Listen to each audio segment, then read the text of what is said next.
Hello everyone, welcome to Chetan Bharat Learning and welcome to lecture number 12 of your GS Economy lecture series. Now आज के lecture से हम start करेंगे fiscal policy. Alright, अभी तक हमने बैंकिंग सेक्टर को अच्छे से देख लिया था एक्सेप्ट बैंकिंग सेक्टर रिफॉर्म्स, वो हम आगे करेंगे, बट आज से हम फिस्कल पॉलिसी को स्टार्ट करेंगे. अभी तक जब तक हमने बैंकिंग सेक्टर करा था तब तक हमने मॉनेटरी पॉलिसी को डिस्कस करा था. Now as you guys already know that monetary policy is the domain of RBI या मॉनेटरी पॉलिसी कमेटी होगी, बट ज्यादातर अगर हम देखें तो monetary policy is the domain of RBI. But आपकी इकोनॉमी को ना कंट्रोल करने के लिए, इकोनॉमी को स्टेबलाइज करने के लिए, इकोनॉमी में, इकोनॉमिक मैनेजमेंट में, कंट्री की इकोनॉमिक मैनेजमेंट में फिस्कल पॉलिसी का भी बहुत बड़ा रोल होता है.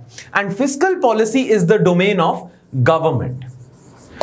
तो फॉर मैक्रो इकोनॉमिक मैनेजमेंट दो पॉलिसीज होती हैं जो बहुत ज्यादा इंपॉर्टेंट हैं. One is monetary policy which is the domain of RBI and the other is fiscal policy which is the domain of government. Alright, तो लेक्चर स्टार्ट करते हैं फिस्कल पॉलिसी से रिलेटेड. अभी आज के लेक्चर में हम पार्ट 1 करेंगे, बट ये देख लेते हैं कि पूरे के पूरे फिस्कल पॉलिसी के लेक्चर्स में पार्ट 1 एंड पार्ट 2 में हम क्या क्या कवर करेंगे. Alright, so what will we cover in fiscal policy? Number 1, introduction to the concept of fiscal policy. ये सबसे ज्यादा इंपॉर्टेंट है बिकॉज यूपीएससी प्रीलिम्स में जब कॉन्सेप्चुअल क्वेश्चंस आते हैं ना तो आपकी ये वाली नॉलेज टेस्ट होती है, तो इस पे हम थोड़ा टाइम लगाएंगे अच्छे से. Then goals of fiscal policy हम देखेंगे. देन हम देखेंगे fiscal expansion and fiscal consolidation, इनके बीच में क्या डिफरेंस है and what do we mean by fiscal expansion और फिस्कल कंसोलिडेशन. क्लियर? फिर हम आ जाएंगे गवर्नमेंट बजटिंग पे. गवर्नमेंट बजट कैसे प्रिपेयर करती है, उसमें रेवेन्यू अकाउंट का क्या रोल है, कैपिटल अकाउंट का क्या रोल है, उस पे आ जाएंगे एंड वेरियस डेफिसिट्स. फिर हम आएंगे सर्टेन इंपॉर्टेंट टर्म्स पे. फिर हम डिस्कस करेंगे एक गवर्नमेंट की तरफ से फिस्कल पॉलिसी पे रूल्स एंड रेगुलेशन सेट करने के लिए गवर्नमेंट ने एक एक्ट बनाया था जिसका नाम है एफआरबीएम एक्ट और fiscal responsibility and budgetary management act. तो ये हम अच्छे से देखेंगे. एंड में इस साल के इकोनॉमिक सर्वे में क्या क्या इंपॉर्टेंट चीजें बताई गई हैं फिस्कल पॉलिसी के बारे में, वो भी हम कवर कर लेंगे. तो इकोनॉमिक सर्वे भी हमारा फिस्कल पॉलिसी से रिलेटेड इसी के साथ साथ कवर हो जाएगा. ऑलराइट, तो अब हम बिगिन करते हैं introduction to the concept of fiscal policy. What is fiscal policy?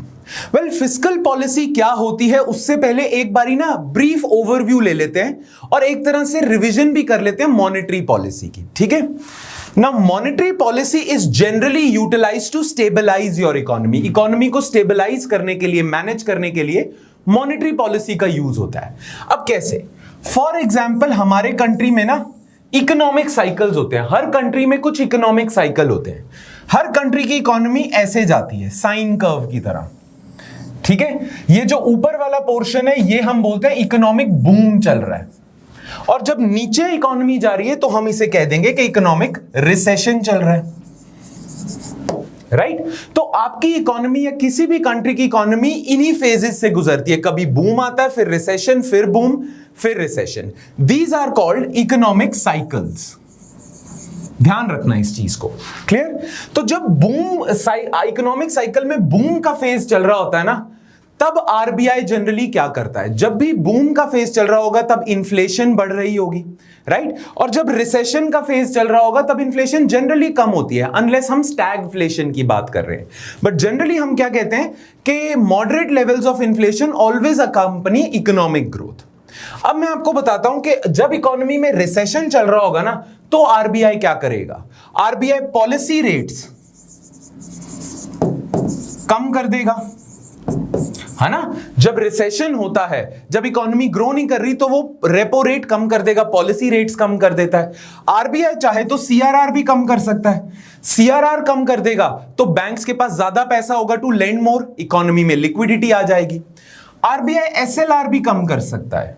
ठीक है, प्लस आरबीआई को अगर इकोनॉमी में लिक्विडिटी लेके आनी है, मनी सप्लाई बढ़ानी है, तो आरबीआई ओपन मार्केट ऑपरेशंस भी कर सकता है. Remember open market operations?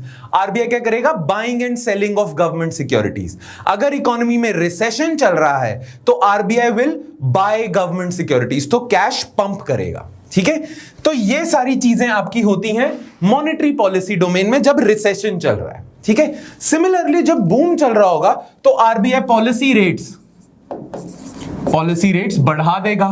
CRR भी बढ़ा सकता है अगर उसे लिक्विडिटी कम करनी है, इन्फ्लेशन को कम करना है। एसएलआर भी बढ़ा सकता है, ठीक है। ओपन मार्केट ऑपरेशंस भी कर सकता है। ओपन मार्केट ऑपरेशंस में क्या करेगा? RBI will sell government securities.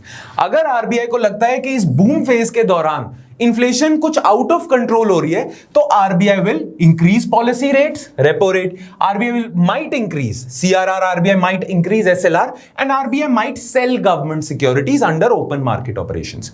तो ये सारी चीजें जो आरबीआई करता है ना to manage economic cycle, boom recession को मैनेज करने के लिए, ये आरबीआई की मॉनेटरी पॉलिसी होती है,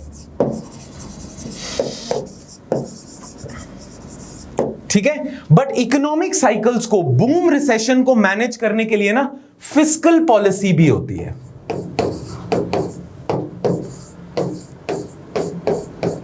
ठीक है। गवर्नमेंट का भी रोल होता है इकोनॉमी को मैनेज करने में। नाउ फिस्कल पॉलिसी क्या होती है?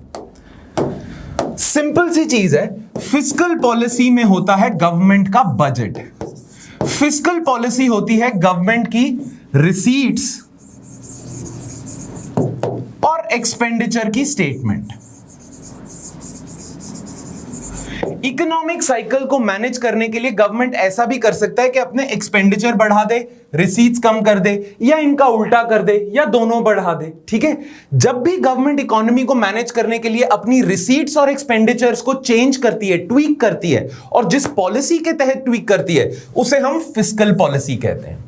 ना अभी थोड़ी देर में हम जानेंगे कि गवर्नमेंट रिसेशन को मैनेज करने के लिए फिस्कल पॉलिसी में क्या करती है, गवर्नमेंट बूम को मैनेज करने के लिए फिस्कल पॉलिसी में क्या करती है, वो हम सब अच्छे से देखेंगे। But as of now, if you want to get introduced to the idea of fiscal policy, you just need to know that fiscal policy is nothing but management of government's receipts and expenditure. Clear? Make sense? बस यही चीज है। अभी आते हैं हम fiscal policy कैसे आपके बूम रिसेशन को मैनेज करेगा। Now what is fiscal policy? Fiscal policy is the means by which government adjusts its spending levels, यानी कि expenditure and tax rates to monitor and influence nation's economy.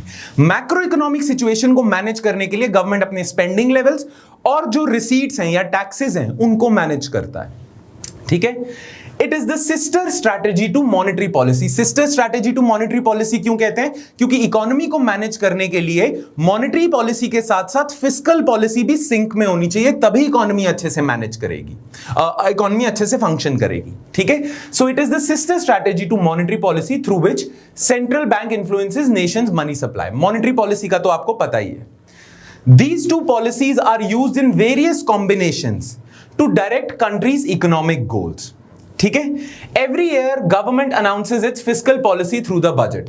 हर साल government budget के through अपनी fiscal policy बताती है। तो budget is the dominant factor in fiscal policy. Fiscal policy का सबसे इंपॉर्टेंट एस्पेक्ट या इंपॉर्टेंट कॉन्स्टिट्यूएंट होता है गवर्नमेंट का बजट। तो इसीलिए फिस्कल पॉलिसी में हम गवर्नमेंट बजटिंग भी देखेंगे। क्लियर? तो आपको मोटे मोटे तौर पे तो पता चल गया what is fiscal policy. Now fiscal policy को और अंडरस्टैंड करने के लिए let's take a look at goals of fiscal policy. Government fiscal policy लेके क्यों आती है? Alright, goals of fiscal policy. Now fiscal policy के 3 मेजर गोल्स होते हैं, ठीक है। Goal number 1, allocation of public goods. Government fiscal policy लेके आती है ताकि पब्लिक को पब्लिक गुड्स का एक्सेस दिया जाए। Now what are public goods, वो देख लेते हैं। देखो इकोनॉमी में ना there are 2 types of goods. One are called public goods, the other are called private goods, ठीक है। अब पब्लिक और प्राइवेट गुड्स में फर्क क्या होगा? जनरली हमारी जो कॉमन सेंस होती है ना, वो हमें ये डायरेक्ट करती है कि पब्लिक गुड्स वो गुड्स होंगे जो गवर्नमेंट प्रोवाइड कर रही है, प्राइवेट गुड्स एंड सर्विसेज वो गुड्स होंगे जो प्राइवेट इंडिविजुअल प्रोवाइड कर रहे हैं, ठीक है। पर ऐसा नहीं है। अब ध्यान से सुनना, पब्लिक गुड्स कौन से होते हैं। कुछ गुड्स हमारी सोसाइटी में ऐसे हैं जो सबको अवेलेबल होते हैं, सबको उनका एक्सेस मिलता है, सबके लिए अवेलेबल होंगे, वो गुड्स आपके पब्लिक गुड्स होते हैं, ठीक है। प्राइवेट गुड्स पता क्या होंगे? जो सबको अवेलेबल नहीं होते, जो किसी एक पर्टिकुलर प्राइस पे बिकते हैं, जो इंसान अफोर्ड कर सकता है वो गुड उसको मिल जाता है, जो इंसान अफोर्ड नहीं कर सकता उसे नहीं मिलता। तो private goods are those goods which exclude some people, ये एक्सक्लूड कर देते हैं कुछ लोगों को, किस बेसिस पे? प्राइस के बेसिस पे, राइट। अब ऐसे तो ये पेन है, ये जो पर्टिकुलर पेन होगा ये प्राइवेट गुड है, क्यों? क्योंकि इसका एक प्राइस है, जो ये प्राइस अफोर्ड करेगा वो ले लेगा, जो नहीं करेगा वो नहीं लेगा, right. It is not freely available to everyone. Similarly cars होती हैं, माइक्रोवेव ओवन्स और बहुत सारे जो गुड्स है ना जो एक पर्टिकुलर प्राइस पे बिकते हैं, they are exclusionary in nature. Exclusionary कैसे होंगे? वो एक्सक्लूड करेंगे उन लोगों को जो प्राइस उसका पे नहीं कर सकते, ठीक है। बट पब्लिक गुड्स वो गुड्स होते हैं which are non exclusionary in nature, ये सबको अवेलेबल होंगे, सारे सिटीजन्स को अवेलेबल होंगे, राइट। अब मैं इसका एग्जांपल दे देता हूं। फॉर एग्जांपल, गवर्नमेंट आपको law and order service provide करती है, सर्विस है एक, ठीक है, law and order service police के थ्रू। अब वो जो लॉ एंड ऑर्डर की सर्विस है वो तो सबको अवेलेबल है, ऑब्वियस ही बात है, ये थोड़ी है कि only rich people of can afford law and order. जो पुलिस है वो रिच लोगों को ही प्रोटेक्ट करेगी, पुअर लोगों को प्रोटेक्ट नहीं करेगी ना। एथिकली ऐसा नहीं होता, लीगली ऐसा नहीं होता। वैसे आप में से कई लोग फिलोसॉफिकली कह सकते हैं कि हाँ पुलिस तो रिच लोगों की है, बट ऐसा मतलब लीगली नहीं है।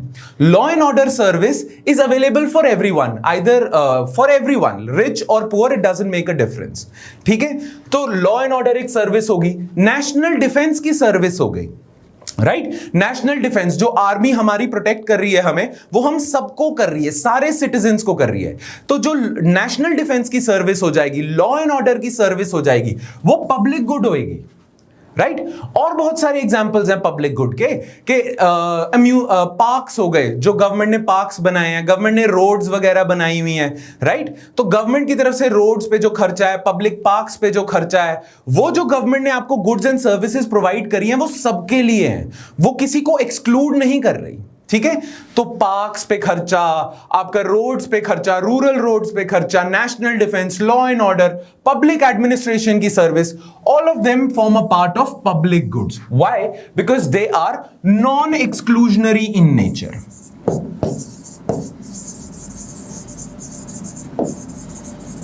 ठीक है, क्लियर? अच्छा, पब्लिक गुड और प्राइवेट गुड में एक और पॉइंट ऑफ डिफरेंस है। एक पॉइंट ऑफ डिफरेंस क्या है कि public goods are non exclusionary in nature and private goods are exclusionary in nature. Public goods का एक और फंक्शन होता है, एक और फीचर होता है जिसका नाम है non rivalrous relationship. Non rivalries relation का मतलब पता है क्या है? प्राइवेट गुड्स की अगर हम बात करें, अगर मैं मार्केट से ये पेन बहुत ज्यादा खरीद लूंगा तो मार्केट में बाकी लोगों के लिए ये पेन की स्कैरसिटी हो जाएगी, राइट। जितना ज्यादा मैं ये कंज्यूम करूंगा पेन, उतना ही ज्यादा बाकी लोगों के लिए मैं ये पेन कम छोड़ दूंगा, राइट, स्कैरसिटी क्रिएट कर दूंगा। That is a rivalries relationship. मतलब मैं एक तरह का राइवल हूं बाकी सारे कंज्यूमर्स का। जितना ज्यादा मैं कंज्यूम करूंगा ये गुड, बाकी लोगों के लिए वो गुड उतना ही कम हो जाएगा। Make sense? But public goods वो गुड्स होते हैं जो नॉन राइवलरस भी होते हैं। नॉन राइवलरस का मतलब क्या होगा कि अगर मैं पब्लिक गुड्स ज्यादा कंज्यूम कर रहा हूं तो गवर्नमेंट विल मेक श्योर कि बाकियों के लिए भी स्कैरसिटी ना हो, एडिक्वेट लेवल्स पे अवेलेबल हो। लॉ एंड ऑर्डर की सर्विस, अगर मेरे पे पुलिस पर्सनल ज्यादा लग जाते हैं मेरे को प्रोटेक्ट करने में, तो इसका मतलब ये नहीं है बाकियों को कम मिलेंगे। नेशनल डिफेंस की सर्विस भी नॉन राइवलरस है, ठीक है। अगर एक इंसान ये ज्यादा कंज्यूम करता है, पब्लिक एडमिनिस्ट्रेशन ज्यादा कंज्यूम करता है, तो बाकियों के लिए भी गवर्नमेंट विल मेक श्योर कि एडिक्वेट प्रोवाइड की जाएगी, ठीक है। सबको एडिक्वेट प्रोवाइड किया जाएगा, किसी के लिए स्कैरसिटी नहीं होगी। So the two important features of public goods that differentiate them from private goods are non exclusionary in nature होते हैं public goods, and they follow a non rivalrous relationship, ठीक है। नाउ अब आपको पता चल गया पब्लिक गुड्स क्या होते हैं, प्राइवेट गुड्स क्या होते हैं। नाउ गवर्नमेंट अपनी फिस्कल पॉलिसी के थ्रू ना कोशिश करती है कि लोगों को, सिटीजन्स को पब्लिक गुड्स प्रोवाइड किए जाएं। जब भी हर साल गवर्नमेंट बजट लेके आती है ना, जिसके तहत वो अपनी फिस्कल पॉलिसी प्रेजेंट करती है पार्लियामेंट में, उस फिस्कल पॉलिसी में गवर्नमेंट ये भी बताएगी कि वो कितना खर्चा कर रही है पब्लिक गुड्स में। सो द प्राइमरी और the one of the function of fiscal policy is allocation of public goods, ठीक है। स्ट्रीट लाइटिंग होगी, पुलिस का सिस्टम हो गया, law and order, drainage system, public park, all of these form a part of public goods, and government through its budget allocates certain amount for public goods. So one of the goals or function of fiscal policy is allocation of public good. ठीक है, तो ये तो आपका हो गया number 1. अब हम आ जाते हैं नंबर 2 पे. नंबर 2 फंक्शन फिस्कल पॉलिसी का पता है क्या है? Redistribution of national income. Now अगर गवर्नमेंट ना होना तो इकोनॉमी में ऐसा हो सकता है कि rich might get richer and poor might get poorer. ऐसा होता ही है. अगर गवर्नमेंट ना हो तो कुछ लोगों के पास बहुत ज्यादा वेल्थ होगी, कुछ लोगों पे बहुत कम वेल्थ होगी, तो इकोनॉमिक इनइक्वालिटी हो जाएगी. तो दूसरा गोल फिस्कल पॉलिसी का पता है क्या होता है? Redistribution of income. अब गवर्नमेंट रीडिस्ट्रीब्यूशन ऑफ इनकम कैसे करती है? गवर्नमेंट रिच लोगों पे टैक्स ज्यादा लगा देती है, ठीक है, और जो poor sections of the society है उन पे वेलफेयर एक्सपेंडिचर ज्यादा कर देती है. ठीक है, अब रिच लोगों से गवर्नमेंट जो टैक्स कलेक्ट करती है वो स्पेंड कर देती है पुअर पीपल पे, under privilege sections of the society पे एक्सपेंडिचर कर देती है. तो गवर्नमेंट इससे क्या कर रही है? वेल्थ को रीडिस्ट्रीब्यूट कर रही है. इन लोगों के पास, rich sections of the society के पास जो एक्स्ट्रा वेल्थ थी वो उनसे ले ली और पुअर सेक्शंस में दे दी. तो through this government is redistributing national income. National income government redistribute किस हिसाब से करती है? उस हिसाब से कि जिससे ज्यादा से ज्यादा इकोनॉमिक जस्टिस या जस्टिस प्रिवेल करे. ऐसा ना हो आपके कंट्री में कि इकोनॉमिक इनइक्वालिटी इतनी ज्यादा हो जाए कि rich get richer, poor get poor. जैसा हमने करा ही हुआ है कि गवर्नमेंट फॉलोज द, और government's main goal is inclusive growth, right. प्रधानमंत्री भी कहते हैं सबका साथ सबका विकास. तो सबका साथ सबका विकास तभी होगा, इंक्लूसिव ग्रोथ तभी होगी when there is less in economic inequality. और गवर्नमेंट कैसे इंश्योर करती है less economic inequality? By taxing the rich and spending the money on the poor. Redistribution of economic wealth, ठीक है, नेशनल इनकम. तो पहला फंक्शन तो आपका हो गया एलोकेशन ऑफ पब्लिक गुड्स. दूसरा फंक्शन होगा redistribution of national income through taxation and government spending. Clear? ये हो गया आपका दूसरा फंक्शन. बट जो थर्ड फंक्शन है ना वो सबसे ज्यादा इंपॉर्टेंट है. Third function is macro economic stability या स्टेबलाइजेशन ऑफ इकोनॉमिक साइकिल्स. और इसका आइडिया दिया था एक बहुत फेमस 20th सेंचुरी के इकोनॉमिस्ट हुए थे, जॉन मेनार्ड कीन्स, जिनकी फोटो यहां पे लगी हुई है. जॉन मेनार्ड कीन्स ने स्ट्रैटेजी दी थी कि फिस्कल पॉलिसी के थ्रू इकोनॉमी को स्टेबलाइज कैसे किया जा सकता है. तभी इस अप्रोच को हम कीन्सियन अप्रोच भी कह देते हैं. ठीक है, अब कीन्सियन अप्रोच क्या है इकोनॉमी को स्टेबलाइज करने की थ्रू फिस्कल पॉलिसी, वो देख लेते हैं. ठीक है, फिर हम आगे बात करेंगे. अगेन हम इकोनॉमिक साइकिल्स पे आ जाते हैं. ये हो गया आपका बूम का फेज, ये रिसेशन का फेज, फिर बूम का फेज आ गया. ठीक है, ये बूम का टाइम चल रहा है और ये रिसेशन का टाइम चल रहा है. क्लियर? अब गवर्नमेंट क्या करती है? मॉनेटरी पॉलिसी का तो आपको पता चल गया. अब हम फिस्कल पॉलिसी की बात करते हैं. मान लो इकोनॉमी में ना रिसेशन चल रहा है, गंदे वाला रिसेशन चल रहा है. ठीक है, उस पॉइंट पे गवर्नमेंट क्या करेगी? जैसा कि आप जानते हो GDP is equal to C plus I plus G plus X minus M, right? यही होता है ना, C plus I plus G plus X minus M. Now जब इकोनॉमी रिसेशन से गुजर रही है, रिसेशन बहुत ज्यादा हो रहा है, तो कंजम्पशन लोगों की गिरी हुई है, लोगों की इन्वेस्टमेंट गिरी हुई है, ट्रेड इतना नहीं हो रहा तो एक्सपोर्ट्स भी नहीं हो रहे. अब रिसेशन से इकोनॉमी को बचाने के लिए गवर्नमेंट को अपनी स्पेंडिंग बढ़ानी पड़ेगी. नाउ गवर्नमेंट स्पेंडिंग कैसे बढ़ाएगी? देखो, गवर्नमेंट के पास एक तो रिसीट्स आ रही हैं, पैसा आ रहा है इकोनॉमी से, और एक गवर्नमेंट एक्सपेंडिचर करती है. जब भी इकोनॉमी में रिसेशन होगा ना, गवर्नमेंट अपनी रिसीट्स कम कर देगी. गवर्नमेंट रिसीट्स कैसे कम करेगी?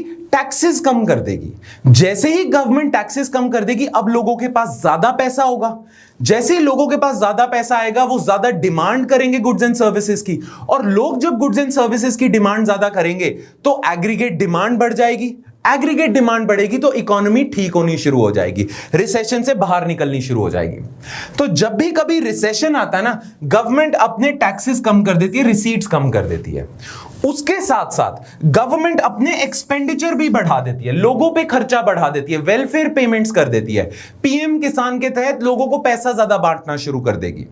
Whenever government is going through whenever economy is going through a recession phase, government will reduce tax rates and increase expenditure। जब गवर्नमेंट एक्सपेंडिचर इंक्रीज करेगी, स्पेंडिंग इंक्रीज करेगी, तो ये जी बढ़ेगा। यहां पे जी क्या था? गवर्नमेंट स्पेंडिंग ही थी ना। यहां पे, यहां कंज्यूमर स्पेंडिंग थी, यहां इन्वेस्टमेंट स्पेंडिंग थी, यहां एक्सपोर्ट्स था, और यहां गवर्नमेंट स्पेंडिंग थी।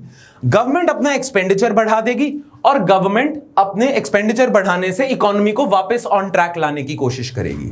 तो जब भी कभी रिसेशन होएगा ना, government will reduce it's receipts and increase its expenditure.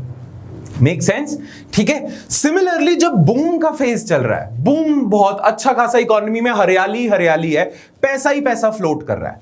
जब पैसा बहुत ज्यादा फ्लोट करेगा ना इकोनॉमी में, अब गवर्नमेंट के पास मौका है कि अपने पास पैसा भर ले। यहां पे बहुत खर्चा हो गया था, ठीक है, पर इस खर्चे का बैकअप रखने के लिए, कि इसके लिए रिसेशन के लिए गवर्नमेंट रेडी रहे हमेशा, उसके लिए बूम टाइम में गवर्नमेंट के पास पैसा होना चाहिए। तो बूम के सिनारियो में गवर्नमेंट क्या करेगी? टैक्सेस बढ़ा देगी।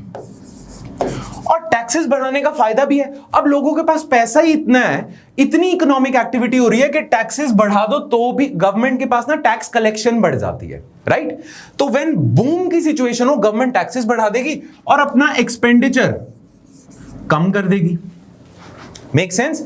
क्यों? इसके एक और रीजन है। एक, to make itself ready for recession, के रिसेशन के टाइम में हम उल्टा कर सकें। दूसरा मेन रीजन पता क्या है? बूम के टाइम पे इन्फ्लेशन बहुत ज्यादा बढ़ रही होती है, ठीक है, इन्फ्लेशन भी बढ़ सकती है। तो इन्फ्लेशन को कंट्रोल करने के लिए गवर्नमेंट क्या करती है? बूम के टाइम पे टैक्सेस बढ़ा देगी। जब टैक्सेस बढ़ जाएंगे तो लोगों के पास अब कम पैसा है to spend on goods and services, तो अब एग्रीगेट डिमांड पे थोड़ा सा डेंट आएगा, थोड़ी सी कम होगी, ठीक है, थोड़ी सी।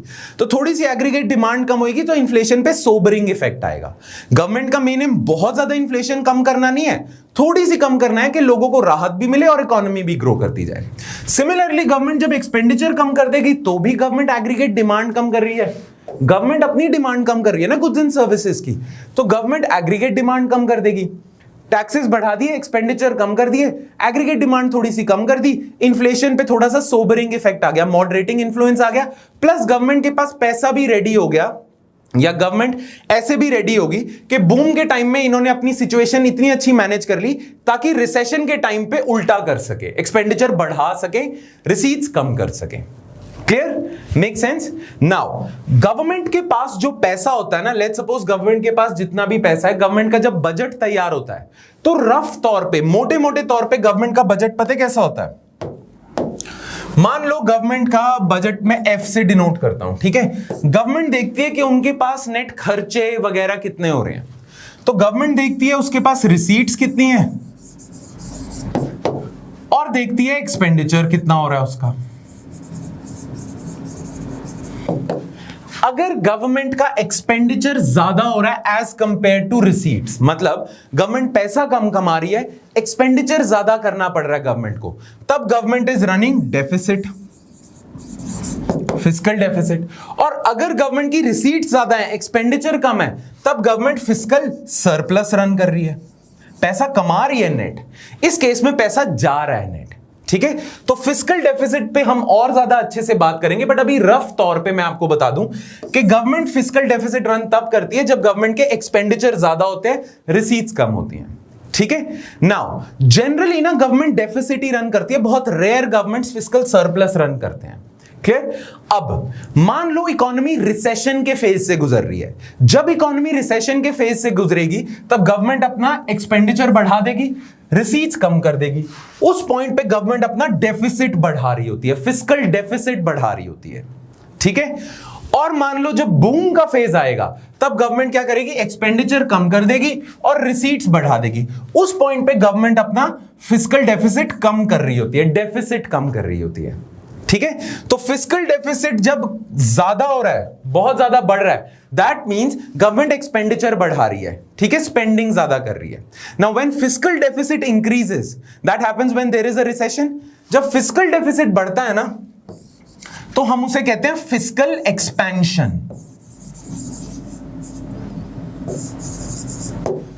ठीक है, हम उसे फिस्कल एक्सपेंशन कहते हैं। और जब गवर्नमेंट फिस्कल डेफिसिट कम कर रही है जनरली बूम के दौरान, तो फिस्कल उसे कॉन्ट्रैक्शन कह सकते हैं हम, ठीक है, फिस्कल कंजर्वेटिज्म भी कह सकते हैं, ठीक है, और बहुत सारे नाम होते हैं, वो हम आगे करेंगे। बट फिस्कल एक्सपेंशन तब होती है जब इकोनॉमी को गवर्नमेंट बचाना चाह रही है रिसेशन से, ठीक है। Now you understand fiscal policy का कितना बड़ा रोल है। जब भी इकोनॉमी में रिसेशन होगा, गवर्नमेंट एक्सपेंडिचर बढ़ा देगी, रिसीट्स कम कर देगी, ताकि इकोनॉमी में एग्रीगेट डिमांड लेवल्स हेल्दी हो जाए और इकोनॉमी रिसेशन से बाहर निकल जाए। और वाइस वर्सा बिल्कुल इसके उल्टा करती है बूम के फेज में। क्लियर? नाउ ये जो आइडिया दिया था ना, ये आइडिया दिया था जॉन मेनार्ड कीन्स ने। जेएम कीन्स ने बोला था कि गवर्नमेंट बहुत बड़ा रोल प्ले करती है इकोनॉमी को मैनेज करने में। कीन्स से पहले जो इकोनॉमिस्ट होते थे ना, उन्हें हम कहते थे क्लासिकल इकोनॉमिस्ट। क्लासिकल इकोनॉमिस्ट पता क्या कहते थे? क्लासिकल इकोनॉमिस्ट कहते थे कि इकोनॉमी बेस्ट पता कब फंक्शन करती है? जब गवर्नमेंट का रोल मिनिमम हो। क्लासिकल इकोनॉमिस्ट फ्री मार्केट के बहुत बड़े वोटर्स थे। वो कहते थे इकोनॉमी फ्री मार्केट के केसेस में बहुत अच्छा काम करती है। गवर्नमेंट का as minimum a role as possible होना चाहिए, मिनिमम गवर्नमेंट का रोल होना चाहिए, तभी इकोनॉमी अच्छा फ्लरिश करती है। जब इकोनॉमिक एक्टिविटीज को आप फ्रीडम दे देते हो, तब इकोनॉमी बहुत अच्छा फंक्शन करती है। तो क्लासिकल इकोनॉमिस्ट होते थे जो कहते थे गवर्नमेंट बस पुलिस, नेशनल डिफेंस और मेजर इंपॉर्टेंट सर्विसेज के लिए टैक्स ले, उसके अलावा गवर्नमेंट इकोनॉमी को अकेला छोड़ दे, तभी इकोनॉमी ग्रो करेगी। बट क्लासिकल इकोनॉमिस्ट की मानते मानते ना, इन्हीं की मान रहे थे अभी तक, 1930s में पूरे वर्ल्ड में आ गया था ग्रेट डिप्रेशन। बहुत बड़ा रिसेशन आ गया था, बहुत ही खतरनाक लेवल का रिसेशन आ गया था ना। जब भी कभी रिसेशन आता है ना, अब जब रिसेशन आ गया तो इकोनॉमिक एक्टिविटी हो नहीं पा रही। इकोनॉमिक एक्टिविटी नहीं होगी तो गवर्नमेंट की टैक्स रेवेन्यू भी कम हो जाएगा, लोग इनकम टैक्स कम देंगे, कॉर्पोरेट टैक्स कम होगा, जीएसटी अगर हो उस टाइम पे तो जीएसटी से रेवेन्यू कम आएंगे। तो एकदम से क्या हो जाता है, जब भी रिसेशन आता है ना, और इस टाइम पे 1930s में ग्रेट डिप्रेशन जब आया था ना, तो गवर्नमेंट के टैक्स रेवेन्यू कम हो गए थे, इतने कम हो गए थे कि गवर्नमेंट के पास पैसा ही नहीं बच रहा था। अब गवर्नमेंट को कुछ एसेंशियल सर्विसेज तो देनी है ना, गवर्नमेंट को लॉ एंड ऑर्डर भी मेंटेन करना है, पब्लिक एडमिनिस्ट्रेशन भी करनी है, डिफेंस, आर्मी वगैरह का भी खर्चा मेंटेन करना है। अब गवर्नमेंट के अगर रेवेन्यू कम होता जाएगा तो गवर्नमेंट इन सारी बेसिक सर्विसेज के लिए पैसा कहां से लाएगी? तो उस मौके पे गवर्नमेंट ने क्या करना शुरू कर दिया? नेचुरल जो कॉमन सेंस आपकी बताती है ना, वही गवर्नमेंट ने करना शुरू कर दिया। गवर्नमेंट ने टैक्सेस बढ़ाने शुरू कर दिए, ठीक है, क्योंकि गवर्नमेंट को अपना पैसा बचाना था, तो गवर्नमेंट के टैक्स रेवेन्यू कम होते जा रहे, तो गवर्नमेंट ने टैक्सेस बढ़ा दिए और गवर्नमेंट ने अपना एक्सपेंडिचर कम कर दिया, ठीक है। तो जब इकोनॉमी रिसेशन से होती है ना, गवर्नमेंट का इंस्टिंक्टिव रिएक्शन ये होता है कि अपना पैसा बचा लो, टैक्सेस बढ़ा दो ताकि ज्यादा टैक्सेस आए और खर्चा करना कम कर दो, ठीक है। उस वजह से ना इकोनॉमी और रिसेशन में चलेगी, क्योंकि जिन लोगों के पास पैसा था अब उन्हें भी गवर्नमेंट को देना पड़ रहा है, एग्रीगेट डिमांड और कम हो गई थी, राइट। तो ये सिचुएशन चल रही थी ग्रेट डिप्रेशन के टाइम पे, उल्टा कर रही थी गवर्नमेंट। अब यूनाइटेड स्टेट्स में एक इंसान आते हैं, फ्रैंकलिन डी रूजवेल्ट, वो प्रेसिडेंट होते हैं और वो लेके आते हैं न्यू डील। न्यू डील भी वही है लगभग जो कीन्स ने कहा था। जब इकोनॉमी रिकवर कर जाती है ना, तो जॉन मेनार्ड कीन्स कहते हैं कि ये अभी तक जो स्ट्रैटेजी चल रही थी ना, ये बेकार है क्लासिकल इकोनॉमिस्ट की। और कीन्स ने एक स्ट्रैटेजी थी, कीन्स ने कहा था कि बिल्कुल उल्टा करो, अपने इंस्टिंक्ट के बिल्कुल उल्टा जाओ। जब रिसेशन चल रहा है ना, तो गवर्नमेंट अपना डेफिसिट बढ़ा दे, एक्सपेंडिचर और बढ़ा दे। जनरली क्या होता है कि जब रिसेशन चल रहा है, गवर्नमेंट अपना एक्सपेंडिचर कम कर देती है और टैक्सेस बढ़ा देती है। कीन्स कहते हैं कि बिल्कुल उल्टा करो। और अभी थोड़ी देर पहले हमने देख लिया कि उल्टा करने से क्या फायदा है, एग्रीगेट डिमांड बढ़ जाती है, इकोनॉमी वापस आने लग जाती है। तो कीन्स कहते हैं कि जो इकोनॉमिक साइकिल चल रहा है ना, उसके बिल्कुल उल्टा जाओ, बिल्कुल उल्टा जाओ। जब रिसेशन चल रहा है तो रिसेशन के टाइम पे तो गवर्नमेंट अपना पैसा बचाती है, कीन्स कहते हैं पैसा ना बचाओ और खर्चे करो। और जब बूम का टाइम आता है ना, जब मार्केट में पैसा ही पैसा है, हरियाली ही हरियाली है, उस पॉइंट पे गवर्नमेंट का इंस्टिंक्ट क्या होता है कि खर्चा ज्यादा करो, क्योंकि अब तो पैसा है ना, तो गवर्नमेंट तब खर्चा ज्यादा कर रही होती है, टैक्सेस कम कर देती है पॉपुलेशन को खुश करने के लिए, क्योंकि अब पैसा ही बहुत इकट्ठा हो रहा है गवर्नमेंट के पास। कीन्स कहते हैं कि इसके उल्टा जाना है। जब बूम चल रहा है तो गवर्नमेंट बचत ज्यादा करे, टैक्सेस बढ़ा दे, एक्सपेंडिचर कम कर दे। और जब रिसेशन चल रहा है तब गवर्नमेंट एक्सपेंडिचर ज्यादा करना शुरू कर दे, गवर्नमेंट अपना डेफिसिट बढ़ाना शुरू कर दे। Now this is against economic cycle. Keynes कहते हैं इकोनॉमिक साइकिल के बिल्कुल उल्टा चलना है। इसीलिए कीन्स की इस मेथोडोलॉजी को हम या इस मेजर को हम कहते हैं काउंटर साइक्लिकल मेजर्स।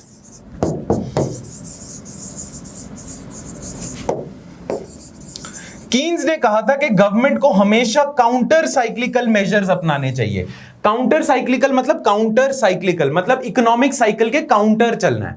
रिसेशन है तो खर्चे ज्यादा करो, उल्टा चलो, और जब बूम है तो खर्चे कम कर लो, काउंटर जाओ आप इकोनॉमिक साइकिल्स के, काउंटर साइक्लिकल मेजर्स कहते हैं। कीन्स ने कहा था, जॉन मेनार्ड कीन्स ने, बहुत इंफ्लुएंशियल फिगर थे ये, इसे हम कीन्सियन इकोनॉमिक्स भी कहते हैं।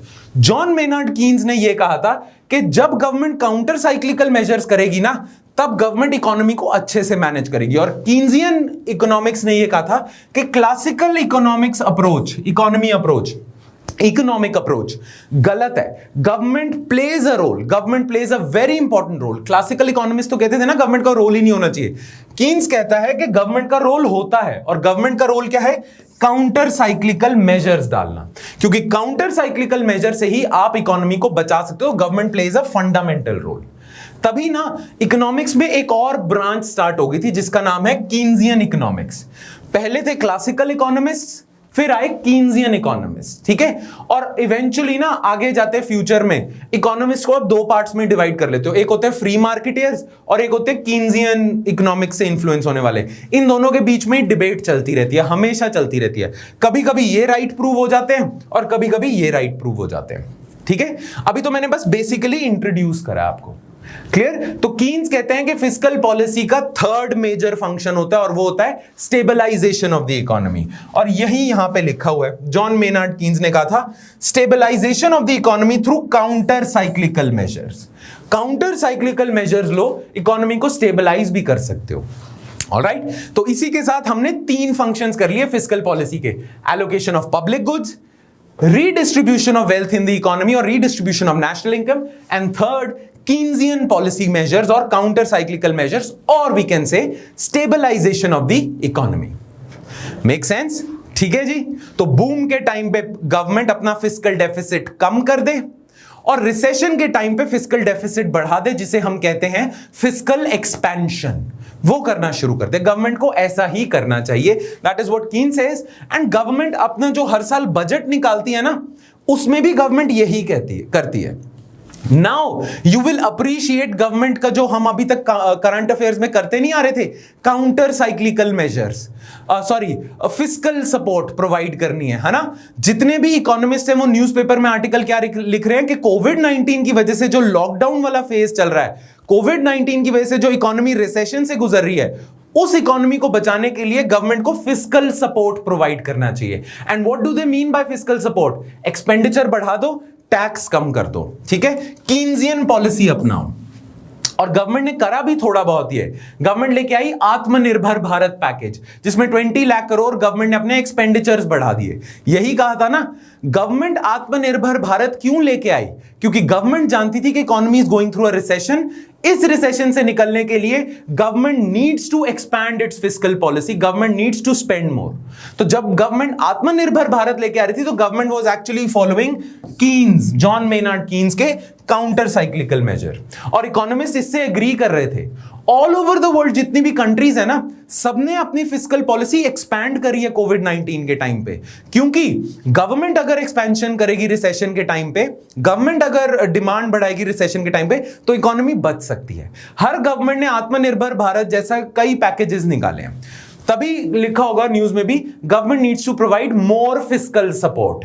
मोर फिस्कल सपोर्ट मतलब गवर्नमेंट और एक्सपैंड करे अपनी फिस्कल पॉलिसी और डेफिसिट बढ़ाए, क्योंकि रिसेशन का जो अभी दौर चल रहा है ना कोविड-19 की वजह से, वो काबू नहीं आ रहा है। तो government needs to provide more fiscal support. Now you understand fiscal support का मतलब क्या है। रिसेशन के टाइम पे काउंटर साइक्लिकल मेजर्स फॉलो करो, कीन्स को फॉलो करो, और गवर्नमेंट्स करती हैं ये। Make sense? ठीक है जी। चलो अब हम आगे बढ़ते हैं और इस फिस्कल एक्सपेंशन को थोड़ा और देखते हैं ध्यान से। या तो ये होते हैं आपके काउंटर साइक्लिकल मेजर्स। अब काउंटर साइक्लिकल मेजर्स को हम दो पार्ट्स में डिवाइड कर लेते हैं, ठीक है। अगर बूम का टाइम चल रहा है तो आप फिस्कल कॉन्ट्रैक्शन करते हो, फिस्कल डेफिसिट कम करते हो बूम के टाइम पे। जब आप बूम के टाइम पे फिस्कल कॉन्ट्रैक्शन करते हो, उस टाइम पे आप इन्फ्लेशन कंट्रोल कर रहे हो। इन्फ्लेशन कैसे कंट्रोल करते हो आप टैक्सेस इंक्रीज कर देते हो, स्पेंडिंग डिक्रीज कर देते हो। जब आप अपनी स्पेंडिंग कम कर दोगे, टैक्सेस बढ़ा दोगे, तो आपका फिस्कल डेफिसिट कम होगा। फिस्कल डेफिसिट कम होगा तो आप गवर्नमेंट की बोरोइंग भी कम हो जाएगी। पता है क्यों कहते हैं कि बूम के टाइम पे गवर्नमेंट को बूम के टाइम पे गवर्नमेंट को फिस्कल कॉन्ट्रैक्शन करनी चाहिए? क्यों कहते हैं? देखो, फिस्कल डेफिसिट क्या होगा? गवर्नमेंट के जितना एक्सपेंडिचर है माइनस रिसीट्स करोगे वो होगा। अब अगर गवर्नमेंट का एक्सपेंडिचर ज्यादा है, रिसीट्स कम है, तो गवर्नमेंट ये एक्स्ट्रा एक्सपेंडिचर के लिए पैसा कहां से ला रही है? बोरोइंग्स करके, ठीक है। गवर्नमेंट बोरोइंग्स कर रही है। अगर गवर्नमेंट का फिस्कल डेफिसिट बहुत ज्यादा बढ़ जाता है तो गवर्नमेंट की बोरोइंग्स बढ़ जाएंगी, बहुत ज्यादा गवर्नमेंट को बोरो करना पड़ेगा। गवर्नमेंट की अगर बोरोइंग्स बढ़ जाती हैं तो गवर्नमेंट पे डेट बढ़ जाएगा, राइट। और जितना ज्यादा गवर्नमेंट पे डेट बढ़ जाएगा ना, उतनी गवर्नमेंट अनस्टेबल होती जाएगी। किसी पे बहुत ज्यादा आउट ऑफ कंट्रोल डेट बढ़ जाए तो वो काफी अनस्टेबल हो जाता है, राइट। तो इसीलिए कहते हैं कि जब बूम का टाइम चल रहा है ना, तो आप ना अपने पे डेट कम करो, फिस्कल डेफिसिट कम करो, उससे बोरोइंग्स कम होंगी, उससे आप पे डेट कम होगा। क्योंकि अगर आप आज बूम के टाइम पे अपना डेट कम कर लोगे, डेफिसिट कम कर लोगे, तो जब रिसेशन का टाइम आएगा तब आपके पास कैपेसिटी है ना और डेट लेने की। मान लो बूम के टाइम पे भी आपने डेफिसिट रखा काफी ज्यादा, इतना आप पे डेट बढ़ गया कि जब रिसेशन आया ना, अब आपकी कैपेसिटी नहीं है कि और डेट ले लूं, राइट। ऑलरेडी इतना डेट है कि रिसेशन के टाइम पे जब जरूरत थी डेट लेने की, तब आप ले नहीं पा रहे थे। Make sense? तो फिस्कल कंजर्वेटिज्म या फिस्कल कॉन्ट्रैक्शन का ना दो मेजर पर्पस है। एक पर्पस है इन्फ्लेशन कंट्रोल होती है, दूसरा पर्पस है मैक्रो इकोनॉमिक स्टेबिलिटी आती है। मैक्रो इकोनॉमिक स्टेबिलिटी मतलब गवर्नमेंट ज्यादा स्टेबल होती है ना, उस पर डेट कम होता है, और गवर्नमेंट के पास अपनी आर्मरी में फिर हथियार भी आ जाते हैं जो रिसेशन के टाइम पे यूज कर सकते हैं वो। Clear? So whenever there is a situation of boom, counter-cyclical measures dictate that government should reduce its fiscal deficit, government should contract its fiscal policy. This will control inflation, and this will also make government more macroeconomically stable. ठीक है? हाँ, अब जब government fiscal deficit बढ़ा रही होती है उसे हम कहते हैं फिस्कल एक्सपेंशन। जब गवर्नमेंट फिस्कल डेफिसिट अपना कम कर रही होती है ड्यूरिंग बूम फेज, उसे हम कहते हैं फिस्कल कंसोलिडेशन। ये वर्ड याद रखना, एकेडमिक वर्ड है, and please use academic words in your answers as well. Alright, boom के टाइम पे गवर्नमेंट करती है फिस्कल कंसोलिडेशन, रिसेशन के टाइम पे गवर्नमेंट करती है एक्सपेंशन। तो दूसरा काउंटर साइक्लिकल मेजर किस लिए होता है? रिसेशन के टाइम पे टू बूस्ट इकोनॉमिक ग्रोथ। वो कैसे करते हो? टैक्सेस करते हो कम, स्पेंडिंग बढ़ा देते हो, higher fiscal deficit and more borrowing बढ़ जाती है, और फिस्कल एक्सपेंशन कहते हैं इसे। क्लियर? तो अब आपको समझ आ गया fiscal counter cyclical measures. Boom के टाइम पे आपका एम होता है डेट कम करो, अपने आप को स्टेबल करो और इन्फ्लेशन कंट्रोल करो। रिसेशन के टाइम पे आपका होता है इकोनॉमी को ग्रो करवाना है, इन्फ्लेशन थोड़ी सी बढ़ानी है, तो इसीलिए फिस्कल एक्सपेंशन। Make sense? ठीक है, चलो अब जो गवर्नमेंट स्पेंडिंग होती है ना, ये जो फिस्कल डेफिसिट होता है, गवर्नमेंट स्पेंडिंग होगी। गवर्नमेंट स्पेंडिंग को आप दो पार्ट्स में डिवाइड कर सकते हो, ठीक है। जैसे हमने पूरी जीडीपी को दो पार्ट्स में डिवाइड करा था, कंजम्पशन और इन्वेस्टमेंट, वैसे ही गवर्नमेंट जो खर्चा कर रही है, जो हम गवर्नमेंट को कहते हैं रिसेशन में अपने खर्चे बढ़ा दो, डेफिसिट बढ़ा दो। अब गवर्नमेंट जो एक्स्ट्रा स्पेंडिंग कर रही होती है ना, वो दो हिस्सों में करती है। एक होती है कंजम्पशन, जब government consumer goods and services पे ज्यादा खर्चा कर रही है, और एक गवर्नमेंट करती है इन्वेस्टमेंट। ठीक है, अब गवर्नमेंट जब कंजम्पशन एक्सपेंडिचर करती है तो उसके लिए हम वर्ड यूज करते हैं पब्लिक कंजम्पशन, और गवर्नमेंट जब इन्वेस्टमेंट बहुत ज्यादा बढ़ा रही होती है तो उसके लिए हम वर्ड यूज करते हैं पब्लिक इन्वेस्टमेंट। ठीक है, तो जब रिसेशन से इकोनॉमी गुजर रही है ना, उस टाइम पे गवर्नमेंट अपना खर्चा बढ़ा दे। खर्चे से मतलब है गवर्नमेंट पब्लिक कंजम्पशन बढ़ा दे, गवर्नमेंट पब्लिक इन्वेस्टमेंट बढ़ा दे। Now what is public investment? Government's expenditure on capital goods. अब कैपिटल गुड्स क्या हो जाएंगे? टूल्स, मशीन्स, इंफ्रास्ट्रक्चर जैसे roads, bridges, ports, electricity, water supply, water pipes वगैरह, इन सब पे जो खर्चा है ना उसे पब्लिक इन्वेस्टमेंट कहेंगे, और बाकी गुड्स एंड सर्विसेज पे पब्लिक कंजम्पशन कहेंगे। तो फिस्कल एक्सपेंशन के दौरान दोनों बढ़ने चाहिए, तभी इन डिमांड बढ़ेगी इकोनॉमी में। Make sense? ठीक है जी, क्लियर है? चलो, अब ये तो हमें पता चल गया। एक चीज मैं और रिपीट कर दूं, यू रिमेंबर जीडीपी क्या होती है? अगेन फॉर्मूला रिपीट होगा, मैंने पहले भी कहा था, this formula will repeat itself in many times, है ना, आगे जाके in subsequent lectures. C plus I plus G plus X minus M which is net exports. Now ये जो C है ना, ये है प्राइवेट कंजम्पशन, ये जो I है ना, ये है प्राइवेट इन्वेस्टमेंट। जो गवर्नमेंट एक्सपेंडिचर है उसे हम दो पार्ट्स में डिवाइड करते हैं, पब्लिक कंजम्पशन, पब्लिक इन्वेस्टमेंट। जो गवर्नमेंट की तरफ से इन्वेस्टमेंट है, गवर्नमेंट की तरफ से कंजम्पशन है, उसे हम सी में नहीं डालते, आई में नहीं डालते। इधर का सी होगा प्राइवेट फाइनल कंजम्पशन एक्सपेंडिचर, इधर का होगा आई प्राइवेट इन्वेस्टमेंट। जी में पब्लिक कंजम्पशन भी है, पब्लिक इन्वेस्टमेंट भी है, टोटल जी ये होता है। ये याद रखना इस चीज को, ओके? तो जब रिसेशन है तो प्राइवेट कंजम्पशन गिरी हुई है, प्राइवेट इन्वेस्टमेंट गिरी हुई है, आपके एक्सपोर्ट्स नहीं हो रहे मार्केट में, तो government should increase public consumption, public investment during recession. Make sense? ठीक है, चलो अब आगे बढ़ते हैं। तो इफेक्ट्स ऑफ फिस्कल एक्सपेंशन क्या होगा? जब फिस्कल एक्सपेंशन होगी तो एग्रीगेट डिमांड बूस्ट होगी, और जब एग्रीगेट डिमांड बूस्ट होती है, जब डिमांड हो रही है गुड्स एंड सर्विसेज की इकोनॉमी में, तो जब डिमांड बढ़ती है तो इन्फ्लेशन भी होती है। बट ये इन्फ्लेशन होगी हेल्दी इन्फ्लेशन, क्योंकि इससे डिमांड बढ़ने से हो रही है ना। डिमांड जब बढ़ेगी तो सप्लाई भी तो बढ़ानी पड़ेगी ना इस डिमांड को मीट करने के लिए। तो डिमांड ज्यादा है, इन्फ्लेशन हो रही है। अब प्रोड्यूसर्स भी ज्यादा इंसेंटिवाइज्ड हैं, क्योंकि अब उनके गुड्स महंगे बिकेंगे, वो ज्यादा बनाएंगे, तो गुड्स एंड सर्विसेज ज्यादा प्रोड्यूस होंगे तो इकोनॉमी ग्रो करेगी, जीडीपी बढ़ेगी, राइट?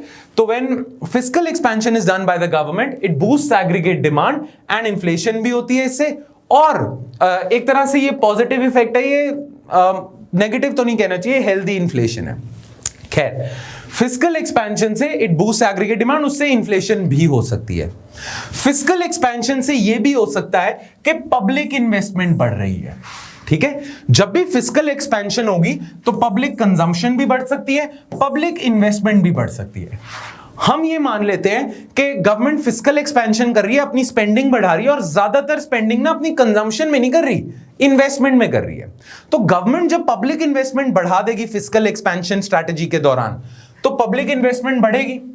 अच्छा, जब पब्लिक इन्वेस्टमेंट बढ़ती है ना, तो एक नेगेटिव इफेक्ट आ जाता है इसका, which is crowding out of private investment.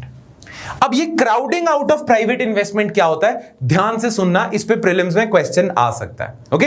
अभी तक मैं फिर से रिपीट कर देता हूं, effects of fiscal expansion, aggregate demand बढ़ेगी, इन्फ्लेशन होगी, पब्लिक इन्वेस्टमेंट बढ़ेगी, क्राउडिंग आउट इफेक्ट होएगा, प्राइवेट इन्वेस्टमेंट क्राउडेड आउट होएगा। अब ध्यान से सुनना, क्राउडिंग आउट इफेक्ट क्या होता है। चलो, ये है जी बैंक, ये प्रोवाइड करता है फाइनेंस, है ना? बैंक्स ही हमारे कंट्री में फाइनेंस प्रोवाइड करते हैं। वैसे तो लास्ट लेक्चर में भी डिड कि बैंक्स और एनबीएफसीज दोनों फाइनेंस प्रोवाइड करते हैं, पैसा, लिक्विडिटी प्रोवाइड करते हैं, ठीक है? तो इस बैंक जो मैंने ये बनाया हुआ है, इसमें आप एनबीएफसीज भी इंक्लूड कर लो। अब इससे पैसा बोरो करने वाले दो लोग होते हैं, एक तो होती है आपकी गवर्नमेंट और एक होते हैं प्राइवेट कॉर्पोरेशन। जो प्राइवेट कॉर्पोरेशन बैंक से पैसा बोरो कर रहे हैं, ये करेंगे प्राइवेट इन्वेस्टमेंट, राइट? और जो गवर्नमेंट बैंक से पैसा बोरो कर रही है, वो पब्लिक कंजम्पशन के लिए भी कर सकती है, पर वो पब्लिक इन्वेस्टमेंट के लिए भी कर रही है।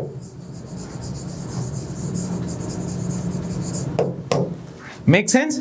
नाउ लेट्स सपोज हमारे कंट्री में टोटल सेविंग्स, अभी एक साल की सारी सेविंग्स है 100 रुपीज, सिर्फ 100 रुपए की सेविंग्स बैंक में पहुंची हैं।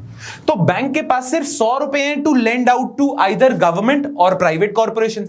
बैंक के पास तो लिमिटेड सेविंग्स हैं, जिसमें से कुछ वो गवर्नमेंट को दे देगा, कुछ वो प्राइवेट कॉर्पोरेशन को दे देगा। नाउ लेट्स सपोज अभी ऐसा चल रहा था कि बैंक ना 40 रुपीज दे रहा था क्रेडिट में गवर्नमेंट को और 60 रुपीज दे रहा था प्राइवेट कॉर्पोरेशन को। Make sense? बट मान लो गवर्नमेंट अपनी बोरोइंग्स इंक्रीज कर लेती है, मान लो गवर्नमेंट पब्लिक इन्वेस्टमेंट भी छोड़ो, कंजम्पशन के लिए भी गवर्नमेंट बोरोइंग इंक्रीज कर लेती है, मान लो गवर्नमेंट का fiscal deficit out of control चले जाता है, बहुत ज्यादा गवर्नमेंट बोरो करना शुरू कर देती है। जब गवर्नमेंट बहुत ज्यादा बोरो करना शुरू कर देगी तो उस पॉइंट पे क्या होगा, ये जो 100 रुपए हैं इसमें से ज्यादा शेयर गवर्नमेंट के पास चला जाएगा। मान लो इस 100 रुपए में से अब 80 रुपीज गवर्नमेंट बोरो कर रही है क्योंकि गवर्नमेंट का फिस्कल डेफिसिट बढ़ता जा रहा है। अब डोंट यू थिंक अगर 80 रुपीज गवर्नमेंट ले जाएगी तो प्राइवेट कॉर्पोरेशंस के लिए सिर्फ 20 रुपीज रह जाएंगे, राइट? तो प्राइवेट कॉर्पोरेशंस पे सिर्फ 20 रुपीज रह जाएंगे जिसमें से वो बोरो कर सकते हैं। Don't you think private investors are crowded out because of exceedingly high government borrowing? जब गवर्नमेंट बोरोइंग्स अपनी बढ़ा देती है ना due to high fiscal deficit, private investors are crowded out क्योंकि अब उनके पास कम पैसा रह गया ना जिससे वो बोरो कर सकते हैं, पैसा ले सकते हैं। Make sense? ठीक है ना? तो क्राउडिंग आउट इफेक्ट क्या होगा? When government increases its borrowings, less money, less amount of savings are left for private sector to borrow from. Make sense? इसे हम क्राउडिंग आउट इफेक्ट कहते हैं। नाउ ये ना मैंने लेमन टर्म्स में आपको क्राउडिंग आउट इफेक्ट बताया, लेमन टर्म्स में बिल्कुल समझाने के लिए। एक्चुअल क्राउडिंग आउट इफेक्ट का मतलब पता है क्या होता है? जैसा कि हमने बात करी थी कि इंटरेस्ट रेट मार्केट में कैसे सेट होता है। वेल, डिमांड एंड सप्लाई से होता है इंटरेस्ट रेट। रिमेंबर, अगर लोन्स की डिमांड ज्यादा है, उनकी सप्लाई इतनी नहीं है, तो इंटरेस्ट रेट ऊपर हो जाएगा। Like price of everything else, हर चीज का प्राइस कब बढ़ता है? जब उसकी डिमांड बढ़ जाती है। तो लोन्स का प्राइस क्या होता है? लोन्स के इंटरेस्ट रेट। तो लोन्स का प्राइस कब बढ़ेगा? जब लोन्स की डिमांड हो जाएगी। दैट मीन्स लोन्स के इंटरेस्ट रेट कब बढ़ेंगे? जब डिमांड फॉर लोन्स बढ़ जाएगा। Make sense? नाउ अगर गवर्नमेंट बहुत ज्यादा पैसा बोरो कर लेती है तो गवर्नमेंट मार्केट में लोन्स की डिमांड बढ़ा रही है। जब गवर्नमेंट मार्केट में लोन्स की डिमांड बढ़ाएगी तो इंटरेस्ट रेट बढ़ जाएंगे। जब इंटरेस्ट रेट बढ़ जाएंगे तो ये प्राइवेट कॉर्पोरेशन को अब महंगे लोन्स पड़ेंगे। पहले इन्हें बहुत कम इंटरेस्ट रेट पे फाइनेंस मिल जाना था, बट बिकॉज गवर्नमेंट ने अपनी बोरोइंग्स इतनी ज्यादा बढ़ा दी कि अब इनके लिए लोन्स टू कॉस्टली हो जाएंगे, राइट? इंटरेस्ट रेट ही बहुत ज्यादा बढ़ गए। तो these private borrowers would be crowded out. Government ने बोरोइंग इतनी कर ली कि अब इनके लिए टू हाई इंटरेस्ट रेट्स हो गए and that's why private borrowers are crowded out. ठीक है? अपने वो इन्वेस्टमेंट प्लान्स डिफर कर देंगे, आगे के लिए कर देंगे कि जब इंटरेस्ट रेट कम हो जाए। Make sense? ये होता है क्राउडिंग आउट इफेक्ट। ओके, एक बार रीड कर लेते हैं। When government borrows more due to expansionary fiscal policy, it leaves less money for private sector to borrow from. Thus, interest rates increase on loans and private sector is disincentivized from borrowing and private investment is crowded out. Clear? Now ये situation ना पता है कब होती है? जब economy ठीक ठाक चल रही है फिर भी गवर्नमेंट अपने खर्चे बढ़ाई जा रही है। और ऐसा बहुत बारी होता है, हमारी हिस्ट्री में ऐसा हुआ है कि गवर्नमेंट ने काउंटर साइक्लिकल मेजर्स ठीक से करे नहीं है। बूम के टाइम पे भी गवर्नमेंट बोरो बहुत कर लेती है, फिस्कल एक्सपेंशन कर लेती है, और रिसेशन के टाइम पे तो उसे फिस्कल एक्सपेंशन करना ही पड़ता है, राइट? तो जब गवर्नमेंट इकोनॉमी के ठीक ठाक होने पे बहुत ज्यादा बोरो कर लेती है तो गवर्नमेंट फिस्कल डेफिसिट बढ़ा रही है, और इकोनॉमी के ठीक ठाक होने पे गवर्नमेंट बोरो करती है। मान लो इकोनॉमी ठीक ठाक चल रही है और इलेक्शन ईयर आ गया, अगले साल इलेक्शन है, गवर्नमेंट अब वेलफेयर पेमेंट्स बढ़ाना चाहेगी ताकि government can get more votes. होता है ऐसा हमारे कंट्री में, तो फिस्कल डेफिसिट गवर्नमेंट बढ़ा देती है। उससे क्या होता है? Private investors are crowded out. Private लोगों को, प्राइवेट बिजनेसमैन को नुकसान ही होता है इस चीज का। तो तभी कहा जाता है कि जब इकोनॉमी आपकी ठीक ठाक चल रही है ना, तब गवर्नमेंट फिस्कल एक्सपेंशन ना करे, क्योंकि उसका नेगेटिव इफेक्ट क्या होता है? Private investors are crowded out. Make sense? So whenever economy is performing reasonably well, government shouldn't increase its fiscal deficit because उसका नुकसान क्या है? गवर्नमेंट पे एक तो मैक्रो इकोनॉमिक स्टेबिलिटी खराब होगी, डेट बढ़ेगा, दूसरा private investors would be crowded out. But इसका दूसरा एस्पेक्ट देख लेते हैं। जब इकोनॉमी एक्चुअली रिसेशन से गुजर रही है तब फिस्कल डेफिसिट बढ़ाने का फायदा होता है। अब फायदे तो हम देख चुके हैं, एक और फायदा देख लेते हैं, उसे हम कहते हैं क्राउडिंग इन इफेक्ट। ठीक है? जब इकोनॉमी रिसेशन से गुजर रही है तब फिस्कल डेफिसिट बढ़ाओ, तब क्राउडिंग इन होगी of private investment, not crowding out. अब कैसे होती है? ध्यान से सुनना। देखो, एडवांटेजेस ऑफ फिस्कल एक्सपेंशन। जैसे इकोनॉमी रिसेशन से गुजर रही है, प्राइवेट इन्वेस्टर्स ऑलरेडी इन्वेस्टमेंट नहीं कर रहे क्योंकि इकोनॉमी रिसेशन से गुजर रही है, इन्वेस्टमेंट बहुत कम हो रही है। आप ना फिस्कल डेफिसिट बढ़ा देते हो, और फिस्कल डेफिसिट में जो आप पैसा बोरो कर रहे हो ना, ज्यादातर पैसे को आप यूटिलाइज करते हो इन्वेस्टमेंट में, कंजम्पशन में नहीं, इन्वेस्टमेंट में। अब गवर्नमेंट कंजम्पशन भी तो करती है ना, मतलब लोगों की सैलरीज वगैरह भी देनी है ना, सर्विसेज कंज्यूम करने के लिए सैलरीज वगैरह दे रही है, बट गवर्नमेंट ज्यादातर फिस्कल जो एक्सपेंशन कर रही है, फिस्कल डेफिसिट बढ़ा रही है, वो इन्वेस्टमेंट के लिए बढ़ा रही है। मान लो रिसेशन चल रहा है, गवर्नमेंट पब्लिक इन्वेस्टमेंट इंक्रीज कर देती है, फिस्कल डेफिसिट बढ़ जाता है। पर जब गवर्नमेंट पब्लिक इन्वेस्टमेंट इंक्रीज कर देगी, मतलब रोड्स, ब्रिजेस, कंस्ट्रक्शन, इंफ्रास्ट्रक्चर पे खर्चा बढ़ा देती है, जब गवर्नमेंट इंफ्रास्ट्रक्चर पे खर्चा बढ़ा देगी, डोंट यू थिंक कि इकोनॉमी में एग्रीगेट डिमांड बढ़ने लग जाएगी? कैसे बढ़ेगी? मान लो गवर्नमेंट रोड्स, ब्रिजेस बना रही है, अब रोड्स बनाने के लिए गवर्नमेंट को सीमेंट भी चाहिए होगा, तो सीमेंट की फैक्ट्रीज को फायदा होगा, गवर्नमेंट बहुत सारे लेबरर्स को भी हायर करेगी, तो इंप्लॉयमेंट बढ़ेगी, इंप्लॉयमेंट से लोगों के पास सैलरीज आएंगी, सैलरीज से उनकी डिमांड बढ़ेगी, अब पैसा आ गया उनके पास, राइट? तो गवर्नमेंट जब इन्वेस्टमेंट करती है ना, तो वो डिमांड बढ़ा देती है इकोनॉमी में इन्वेस्टमेंट करके। एक तो जो मटेरियल यूज हो रहा है कंस्ट्रक्शन में, उनकी फैक्ट्रीज को फायदा, प्लस जो इंप्लॉइज हैं गवर्नमेंट के, जो लेबर वगैरह यूज करे, उनको सैलरीज जा रही हैं, तो उनके पास पैसा आ रहा है, डिमांड बढ़ रही है। जब इकोनॉमी में डिमांड बढ़ जाती है ना, तब प्राइवेट कॉर्पोरेट्स भी ना इन्वेस्टमेंट करनी शुरू कर देते हैं। क्यों? मान लो इकोनॉमी में रिसेशन था और मेरी ये पेन बनाने की फैक्ट्री थी, ठीक है? अब इकोनॉमी में रिसेशन है, मुझे पता है इस पेन की डिमांड ही नहीं है, तो मैं नई फैक्ट्री थोड़ी लगाऊंगा, है ना? पेन की डिमांड ही नहीं है, मेरे तो एग्जिस्टिंग पेन नहीं बिक रहे अभी, तो नई फैक्ट्री क्यों लगाऊं इस पेन की? बट मान लो गवर्नमेंट ने पब्लिक इन्वेस्टमेंट करके इकोनॉमी में डिमांड बढ़ा दी। अब इकोनॉमी में डिमांड बढ़ गई, एग्रीगेट लेवल पे ही डिमांड बढ़ गई। जब एग्रीगेट लेवल पे डिमांड बढ़ जाएगी, तो इस पेन की भी डिमांड होगी। अब इस पेन की डिमांड होगी, तो जो फैक्ट्री प्रोड्यूसर्स ये पेन मैन्युफैक्चर करते थे, अब वो नई फैक्ट्रीज लगाएंगे इस डिमांड को केटर करने के लिए। तो डोंट यू थिंक गवर्नमेंट ने पब्लिक इन्वेस्टमेंट बढ़ाई, उससे डिमांड बढ़ी, डिमांड से अब जितने भी ये बिजनेसमैन है, ये भी अपनी इन्वेस्टमेंट बढ़ा देंगे, नई नई फैक्ट्री लगाएंगे, नई नई मशीन्स लेंगे। तो गवर्नमेंट ने पब्लिक इन्वेस्टमेंट बढ़ा के, बोरो ज्यादा करके, बोरो कर लिया ज्यादा, उससे इन्वेस्टमेंट कर दी, उससे प्राइवेट इन्वेस्टमेंट भी बढ़ा दी, क्योंकि अब प्राइवेट इन्वेस्टमेंट के पास इंसेंटिव है। तो इस केस में क्या हो जाएगा, जब इकोनॉमी लो चल रही थी ना, उस केस में प्राइवेट इन्वेस्टमेंट हो ही नहीं रही थी। गवर्नमेंट ने पब्लिक इन्वेस्टमेंट करके प्राइवेट इन्वेस्टर्स को क्राउड इन कर दिया, क्राउडिंग इन कर दिया। पहले प्राइवेट इन्वेस्टर्स बाहर थे, अब गवर्नमेंट ने इकोनॉमी इतनी ठीक कर दी, अब प्राइवेट इन्वेस्टर्स क्राउड में आके आने लग जाएंगे, राइट? तो अब private investment is crowded in, ठीक है? पिछले केस में क्या था कि इकोनॉमी ठीक चल रही थी, गवर्नमेंट ने फालतू में बोरोविंग्स बढ़ा ली थी, तो प्राइवेट इन्वेस्टर्स वर क्राउडेड आउट। जब इकोनॉमी रिसेशन में चल रही है, उस टाइम पे प्राइवेट इन्वेस्टर्स ऑलरेडी नहीं आ रहे, उन्हें लाने की जरूरत है, तो गवर्नमेंट पब्लिक इन्वेस्टमेंट करके उन्हें ले आती है, and hence it is called crowding in effect. अच्छा, क्राउडिंग इन इफेक्ट का एक और नाम है जिसे हम कहते हैं पंप प्राइमिंग। पंप प्राइमिंग क्या होता है? जैसे एग्रीकल्चर, या जो एग्रीकल्चर से जिनका लेना देना, उनको पता है कि जब भी कभी पंप कोई भी होता है, हैंड पंप वगैरह, वो फंस जाता है मतलब कि उसमें से पानी पास नहीं कर रहा या कुछ भी पास नहीं कर रहा, तो उसमें से एक वाटर का गशर निकालते हैं कि ताकि एकदम से जो भी ब्लॉकेज है सारी क्लीन हो जाए। तो आपकी इकोनॉमी में जब रिसेशन है, आपकी इकोनॉमी में जो ब्लॉकेजेस हैं, प्राइवेट इन्वेस्टमेंट नहीं हो रही, उसको क्लीन कैसे करोगे? गवर्नमेंट पैसा घुसा देगी उस पंप, इकोनॉमिक पंप में से। दैट इज वाई से पंप प्राइमिंग भी कहते हैं। खैर ये स्टोरी पे जाने की जरूरत नहीं है। You need to know when economy is going through a recessionary phase and private investment is not happening, उस पॉइंट पे government fiscal expansion, public investment करके प्राइवेट इन्वेस्टर्स को क्राउड इन कर देती है, which is also called pump priming.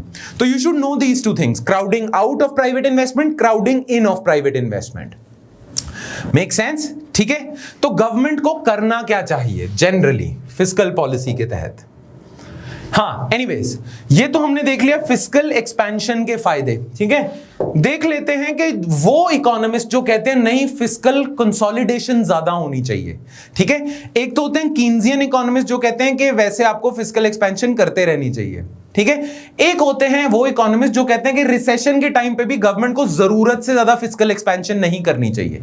उन लोगों को हम कहते हैं फिस्कल कंजर्वेटिव्स।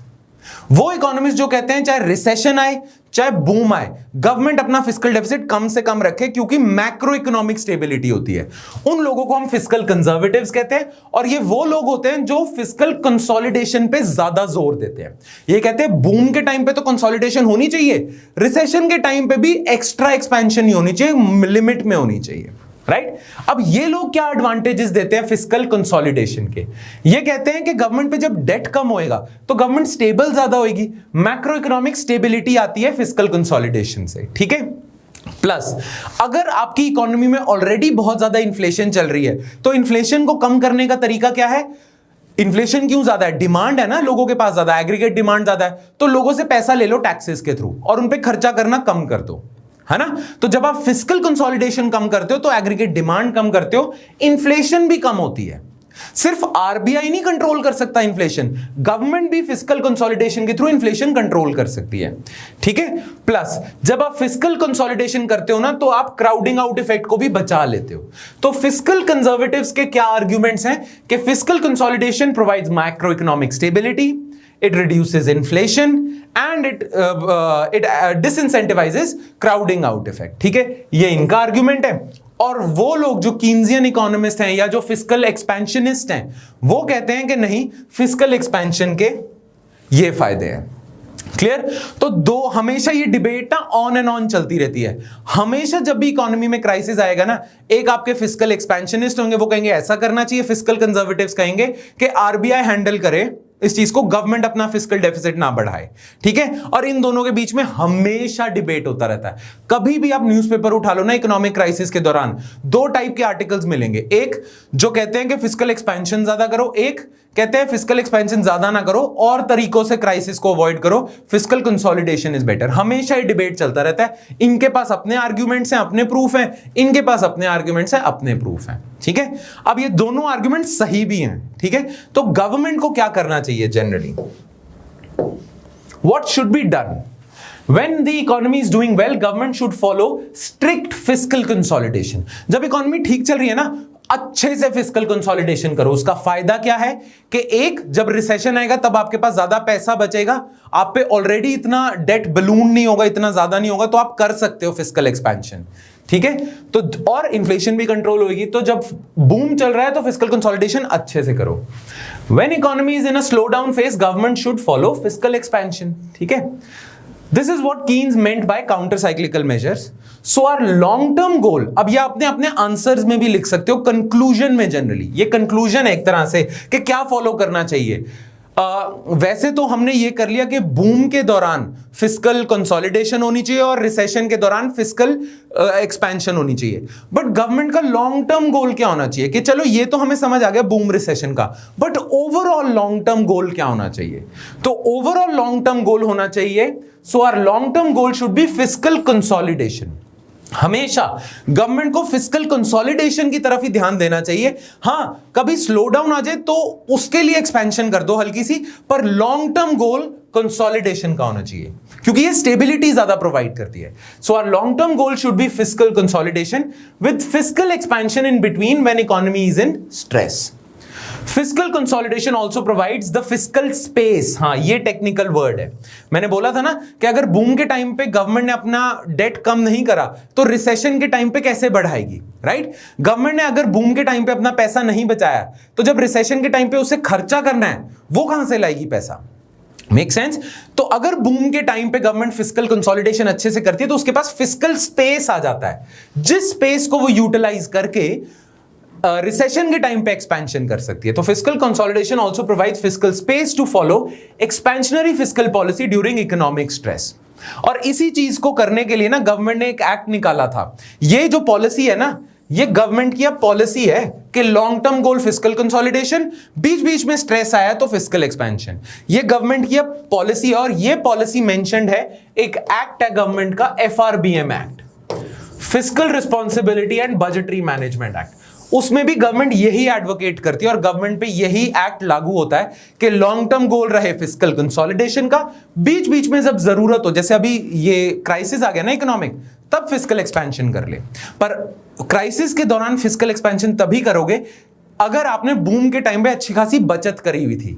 अगर बूम के टाइम पे बचत करी हुई थी तो फिस्कल स्पेस जनरेट होता है।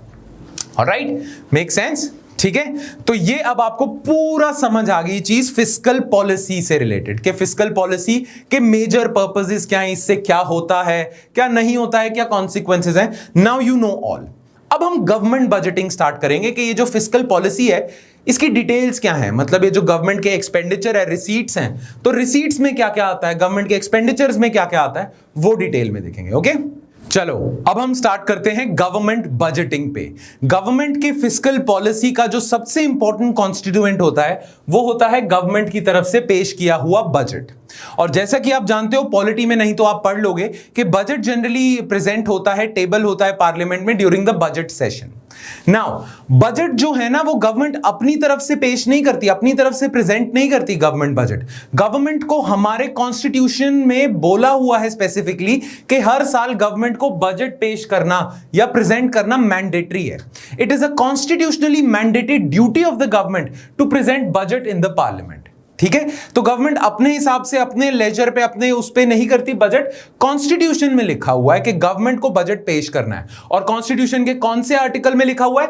Article number 112. ठीक है, हां, कॉन्स्टिट्यूशन में वर्ड बजट नहीं यूज किया हुआ इन्होंने.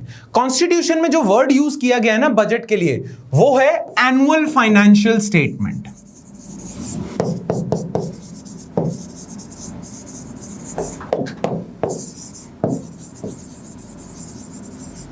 ठीक है, तो it is mention in the constitution under article 112 that government has to present every year its statement of receipts and expenditure in annual financial statement.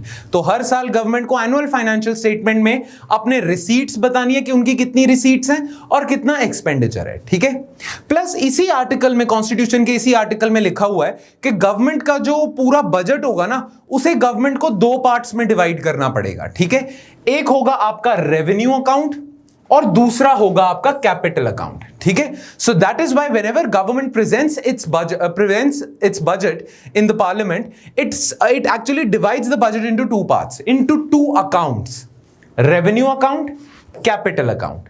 अब इन दोनों अकाउंट में फर्क क्या है, बहुत इंपॉर्टेंट है आपके लिए समझना कि इनके बीच में फर्क क्या है.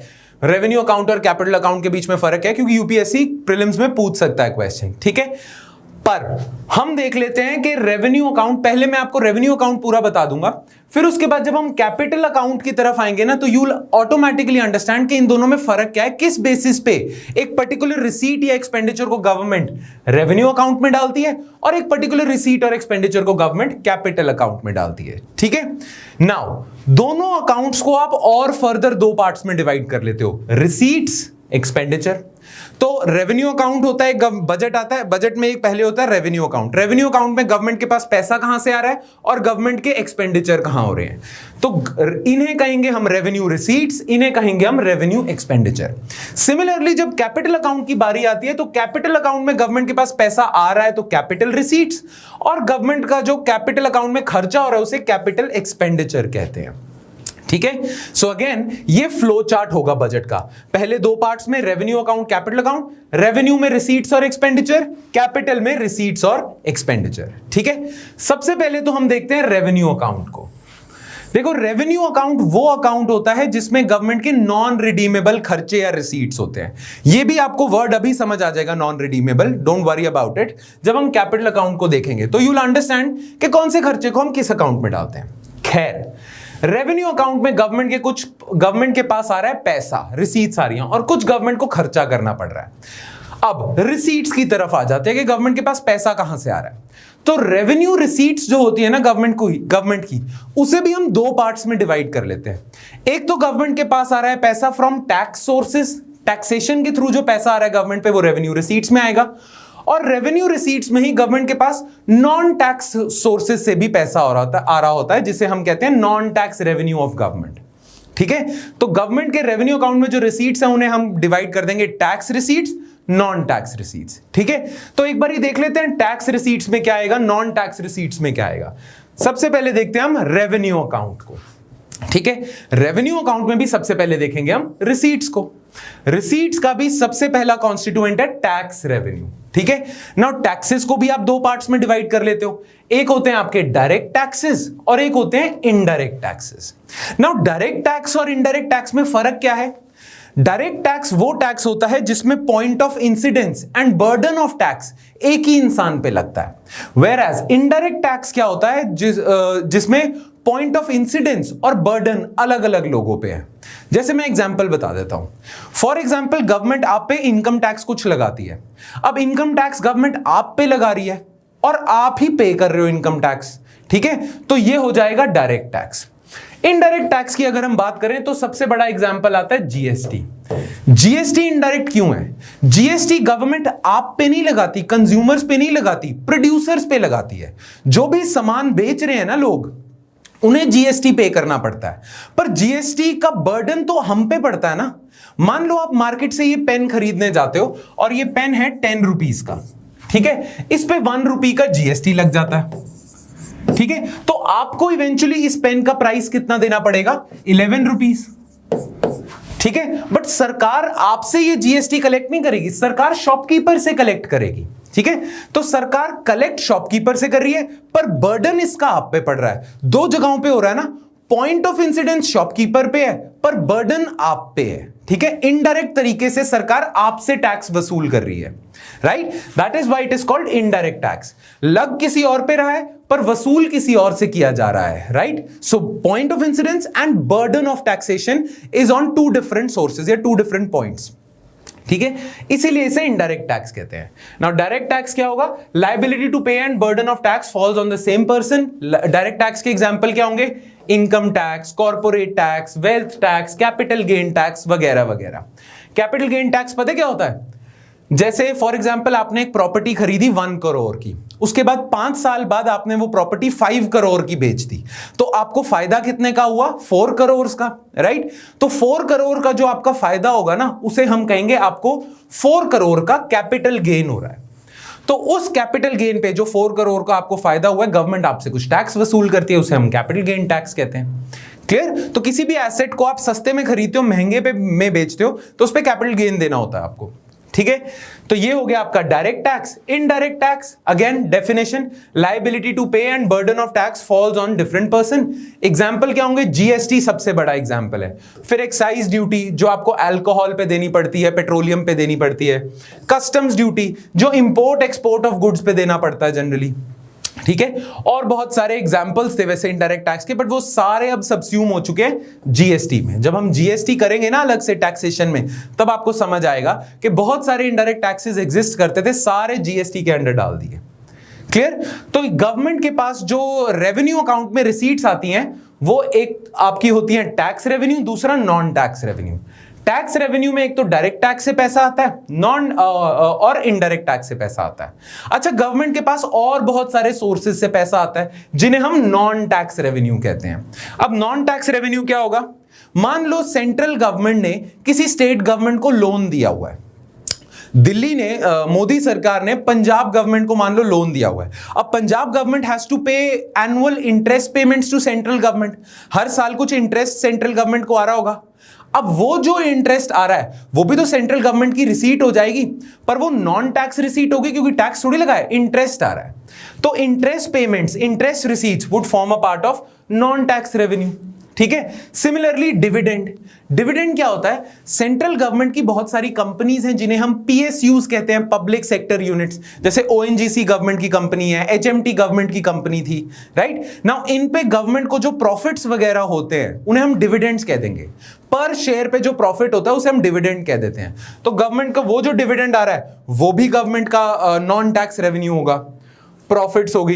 गवर्नमेंट जो फीस कलेक्ट करती है, फाइन कलेक्ट करती है, जो चलान हो गया आपका अगर, ठीक है, तो चलान से जो पैसा आ रहा है गवर्नमेंट का वो नॉन टैक्स में ही आएगा। अगर आप रजिस्ट्रेशन फी करते हो, हाई कोर्ट में केस लड़ने की फी देते हो कुछ, तो वो फीस में आ जाएगा, नॉन टैक्स में। Plus external grants. External grants क्या होंगी? बड़ी सिंपल सी चीज है। एक्सटर्नल ग्रांट्स मतलब आपको वर्ल्ड बैंक से ग्रांट मिल गई। अब अगेन वर्ल्ड बैंक से या तो आपको लोन मिलता है या ग्रांट मिलती है। ध्यान रखना, वर्ल्ड बैंक से लोन मिलेगा तो वो कैपिटल अकाउंट में जाएगा, वर्ल्ड बैंक से ग्रांट मिलेगी तो वो रेवेन्यू रिसीट्स में जाएगा। ग्रांट अलग होती है। ग्रांट मतलब किसी ने आपको पैसा दे दिया, he and that person is not expecting some money out of it. मैंने आपको पैसा दे दिया, मैं कुछ आपसे बाद में डिमांड नहीं करूंगा, that is a grant. मैंने आपको लोन दे दिया तो मैं आपसे पैसा रिटर्न डिमांड करूंगा, इंटरेस्ट भी डिमांड करूंगा, वो लोन हो जाएगा। क्लियर? तो ये होंगी एक्सटर्नल ग्रांट्स जो आती हैं, ये नॉन टैक्स रेवेन्यू है। तो ये रेवेन्यू अकाउंट में गवर्नमेंट की होती है रिसीट्स। अब रेवेन्यू अकाउंट में गवर्नमेंट के एक्सपेंडिचर देख लेते हैं, गवर्नमेंट के खर्चे कहां होते हैं रेवेन्यू अकाउंट में। गवर्नमेंट ने वर्ल्ड बैंक से लोन लिया हुआ है, ग्रांट नहीं, लोन लिया हुआ है। अब गवर्नमेंट जब लोन लेगी हर साल उस पर कुछ इंटरेस्ट पे करेगी वर्ल्ड बैंक को, वो जो इंटरेस्ट है वो गवर्नमेंट का एक्सपेंडिचर है। क्लियर? तो payment of interest on loans taken, clear? Plus government ने गवर्नमेंट एम्प्लॉयज के कुछ सैलरीज वगैरह देनी होती है हर साल, राइट? तो सैलरीज, पेंशन वगैरह वो गवर्नमेंट का एक्सपेंडिचर आएगा, ठीक है? प्लस गवर्नमेंट कई चीजों पे आपको सब्सिडीज देती है, फूड पे सब्सिडी, फर्टिलाइजर पे सब्सिडी, अब वो गवर्नमेंट का खर्चा है तो सब्सिडीज आएंगी, ठीक है? Next, expenditure on defence. Defence पे भी गवर्नमेंट का जो खर्चा हो रहा है, मान लो डिफेंस वाले लोगों की सैलरीज देना, उनके लिए राशन अरेंज करना, ये सारी चीजें आपका रेवेन्यू एक्सपेंडिचर में आएगा, ठीक है? Plus central government state governments को भी ग्रांट्स देती हैं। अगेन, लोन नहीं दे रही, ग्रांट्स दे रही हैं। ग्रांट्स मतलब पैसा ना वापस आए, तो वो जो grant central government state governments को दे रही हैं वो भी उनके एक्सपेंडिचर का पार्ट है। तो grants given to state governments, ये भी एक्सपेंडिचर का पार्ट होएगा, राइट? Make sense?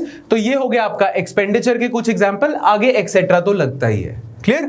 नाउ अगर रेवेन्यू अकाउंट में गवर्नमेंट की रिसीट्स कम है और एक्सपेंडिचर ज्यादा है, ठीक है? मान लो रेवेन्यू अकाउंट की बात करें, कैपिटल की नहीं, रेवेन्यू अकाउंट की अगर बात करें तो गवर्नमेंट का खर्चा हो रहा है 150 रुपीज और गवर्नमेंट के पास जो रिसीट्स आ रही हैं टैक्स और नॉन टैक्स से वो 100 रुपीज हैं। तो government is running a deficit of 50 rupees on revenue account. That is why this 50 rupees is known as revenue deficit. इसे हम फिस्कल डेफिसिट नहीं कहेंगे, इसे हम रेवेन्यू डेफिसिट कहेंगे कि रेवेन्यू अकाउंट पे जो डेफिसिट हो रहा है उसे हम रेवेन्यू डेफिसिट कहते हैं, ठीक है? क्लियर? तो ये हो गया आपका रेवेन्यू अकाउंट। अब हम आ जाते हैं कैपिटल अकाउंट पे, ठीक है? अब ध्यान से सुनना ये बात, ठीक है? किसी भी खर्चे को या किसी भी रिसीट को अगर आपने डिफरेंशिएट करना है whether it lies in the capital account और इन रेवेन्यू अकाउंट, तो सबसे बेस्ट तरीका पता है क्या है? यूपीएससी भी क्वेश्चन पूछेगा, which of the following lies in capital expenditure, 4 option दे देगा, ठीक है? तो कैसे आपने डिफरेंशिएट करना है कि कौन सा खर्चा या रिसीट रेवेन्यू अकाउंट में, कैपिटल अकाउंट में? एक आपको बस चीज देखनी है, वो ये है कि जहां भी गवर्नमेंट के एसेट लायबिलिटीज चेंज हो रहे हैं ना, एसेट बढ़ गए, लायबिलिटी कम हो गई, उसे हम गवर्नमेंट के कैपिटल अकाउंट में डालेंगे। फॉर एग्जाम्पल, कैपिटल रिसीट्स किन्हें कहते हैं? कैपिटल रिसीट्स उन्हें कहेंगे जिसमें गवर्नमेंट का एसेट कम हो रहा है और लायबिलिटी बढ़ रही है। अब एग्जाम्पल सुनना, मान लो गवर्नमेंट क्या करती है, गवर्नमेंट किसी से लोन ले लेती है, ठीक है ना? गवर्नमेंट जब किसी से लोन लेगी तो गवर्नमेंट की लायबिलिटी बढ़ जाएगी। तो जब गवर्नमेंट की लायबिलिटी बढ़ती है ना तो उसे हम कैपिटल रिसीट कहते हैं, ठीक है? अच्छा, जब गवर्नमेंट, मान लो गवर्नमेंट क्या करती है, एयर इंडिया बेच देती है, ठीक है? अब गवर्नमेंट ने जब एयर इंडिया बेच दी, पूरी की पूरी एयर इंडिया बेच दी या 50% एयर इंडिया बेच दी, ठीक है? गवर्नमेंट ने अपनी एयर इंडिया बेच दी, उससे गवर्नमेंट के पास कुछ पैसा आएगा, वो पैसा होगा कैपिटल रिसीट। क्यों? क्योंकि गवर्नमेंट ने जब एयर इंडिया बेच दी तो गवर्नमेंट के एसेट्स कम हो गए, राइट? तो जब भी गवर्नमेंट की या तो लायबिलिटी बढ़े या गवर्नमेंट के एसेट्स कम होए, उसे हम कैपिटल रिसीट में डाल देते हैं। रेवेन्यू रिसीट में कभी मत डालना। गवर्नमेंट जब भी कभी अपना एसेट बेचेगी उससे जो पैसा आएगा वो कैपिटल रिसीट है। गवर्नमेंट पे जब लायबिलिटी बढ़ेगी वो कैपिटल रिसीट है। Make sense? ठीक है? तो और एग्जांपल क्या हो सकते हैं? मान लो गवर्नमेंट ने ना अपनी कंपनी में, जो गवर्नमेंट की कंपनी थी उसमें कुछ शेयर्स बेच दिए, उसे हम कहते हैं डिसइन्वेस्टमेंट। तो डिसइन्वेस्टमेंट से जो गवर्नमेंट पे पैसा आएगा वो कैपिटल रिसीट होगा। गवर्नमेंट ने वर्ल्ड बैंक से लोन ले लिया तो गवर्नमेंट की लायबिलिटी बढ़ी तो उसे हम कैपिटल रिसीट में डालेंगे। ध्यान रहे, इंटरेस्ट पेमेंट्स रेवेन्यू में आएंगी। पूरे के पूरे लोन की अगर मैं बात करूं तो वो कैपिटल अकाउंट का पार्ट है।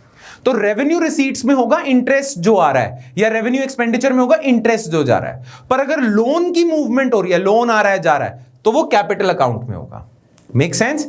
ठीक है? तो गवर्नमेंट ने अपने एसेट्स बेच दिए। मान लो गवर्नमेंट का बहुत सारा लैंड पड़ा हुआ था, गवर्नमेंट ने पूरा का पूरा लैंड बेच दिया, तो गवर्नमेंट ने अपने एसेट्स कम कर दिए, वो कैपिटल रिसीट होगा। गवर्नमेंट ने कहीं से लोन ले लिया, वो कैपिटल रिसीट होगा। अच्छा, मान लो गवर्नमेंट ने पंजाब को, सेंट्रल गवर्नमेंट ने पंजाब को लोन दिया हुआ था, पंजाब हर साल उसे कुछ इंटरेस्ट पे कर रहा था, वो इंटरेस्ट पेमेंट्स कहां आएंगी? रेवेन्यू रिसीट्स में। अच्छा, 5 साल बाद पंजाब पूरा का पूरा लोन वापस कर देता है, नॉट इंटरेस्ट पेमेंट्स, पूरा का पूरा लोन का अमाउंट वापस कर देता है। जब पंजाब गवर्नमेंट पूरा का पूरा लोन का अमाउंट वापस कर देगा ना, वो आएगा कैपिटल रिसीट्स में। वो क्यों कैपिटल रिसीट्स में आएगा? वेल, गवर्नमेंट ने जो पंजाब को लोन दिया हुआ था, पंजाब या हरियाणा को लोन दिया हुआ था, वो गवर्नमेंट का एसेट था। यू रिमेंबर हमने करा था ना, बैंक्स जो लोन देते हैं वो बैंक्स के एसेट्स होते हैं। सिमिलरली गवर्नमेंट ने जो लोन दिया हुआ है वो गवर्नमेंट का एसेट है। अब पंजाब ने पूरा का पूरा लोन वापस कर दिया तो गवर्नमेंट के एसेट्स कम हो जाएंगे। जो पंजाब को लोन दिया हुआ था एसेट था, अब नहीं रहा, एसेट्स कम हो जाएंगे। एसेट कम हो गए, उससे जो पैसा आया वो कैपिटल रिसीट है। Make sense? ठीक है, तो ये होगा कैपिटल एक्सपेंडिचर। अच्छा, कैपिटल रिसीट्स। कैपिटल एक्सपेंडिचर क्या होगा?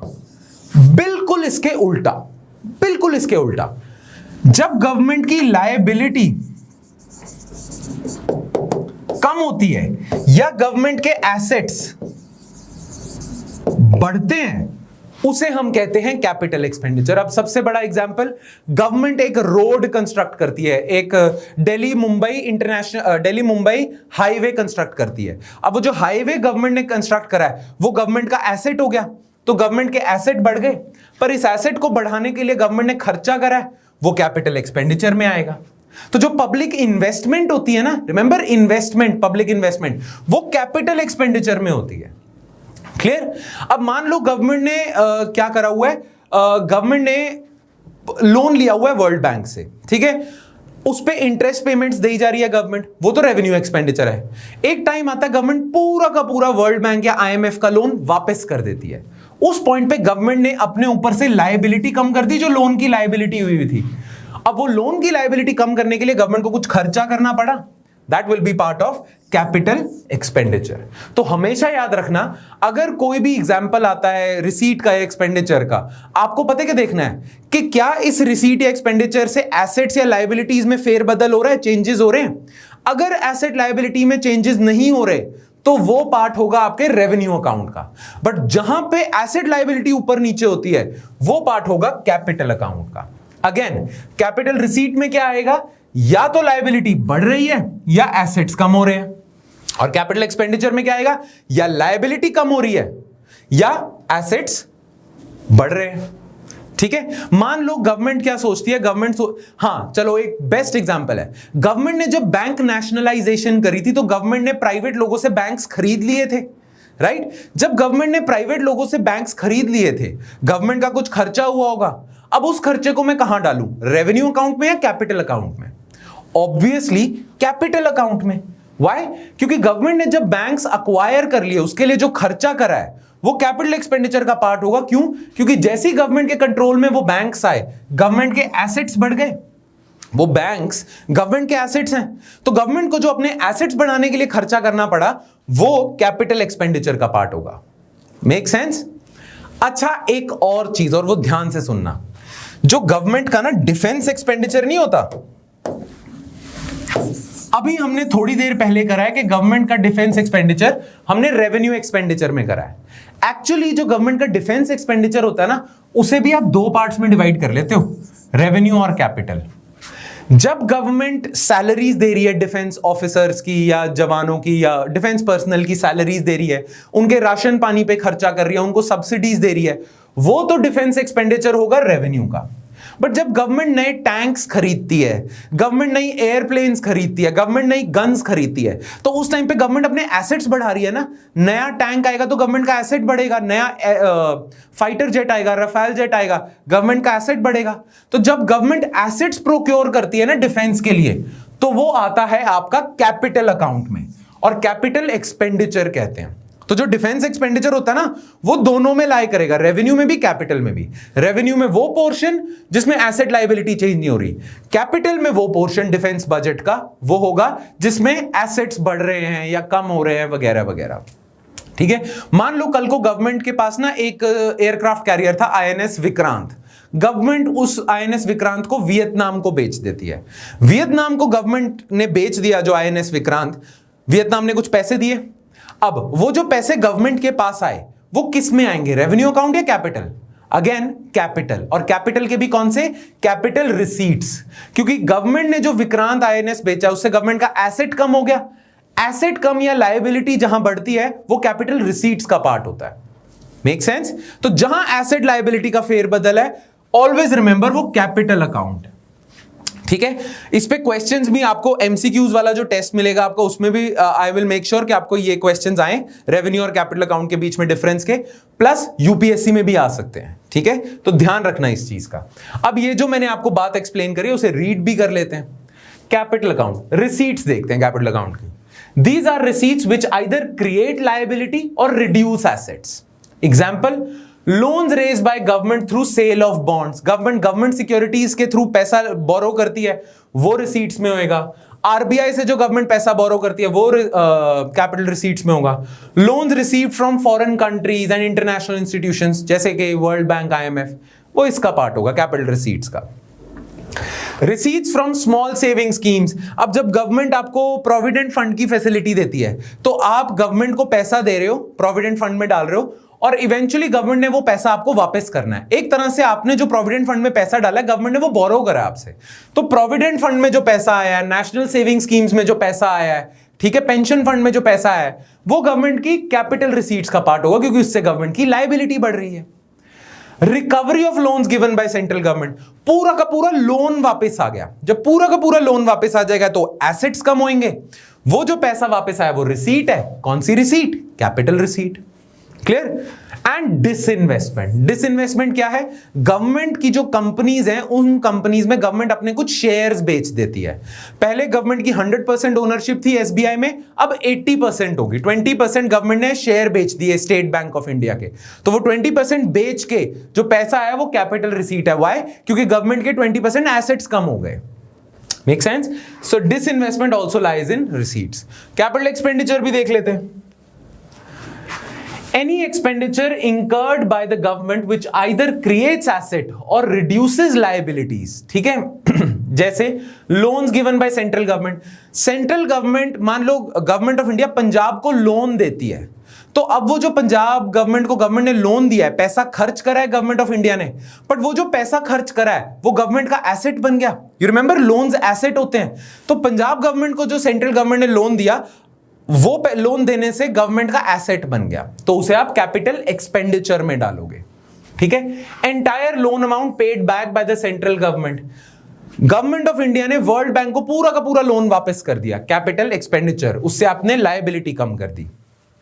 एक्सपेंडिचर ऑन इंफ्रास्ट्रक्चर, जैसे कि रोड्स, ब्रिजेस, पोर्ट्स बना रहे हैं, इलेक्ट्रिसिटी इंफ्रास्ट्रक्चर बना रहे हैं, इंफ्रास्ट्रक्चर पे सारा खर्चा कैपिटल एक्सपेंडिचर का पार्ट होगा।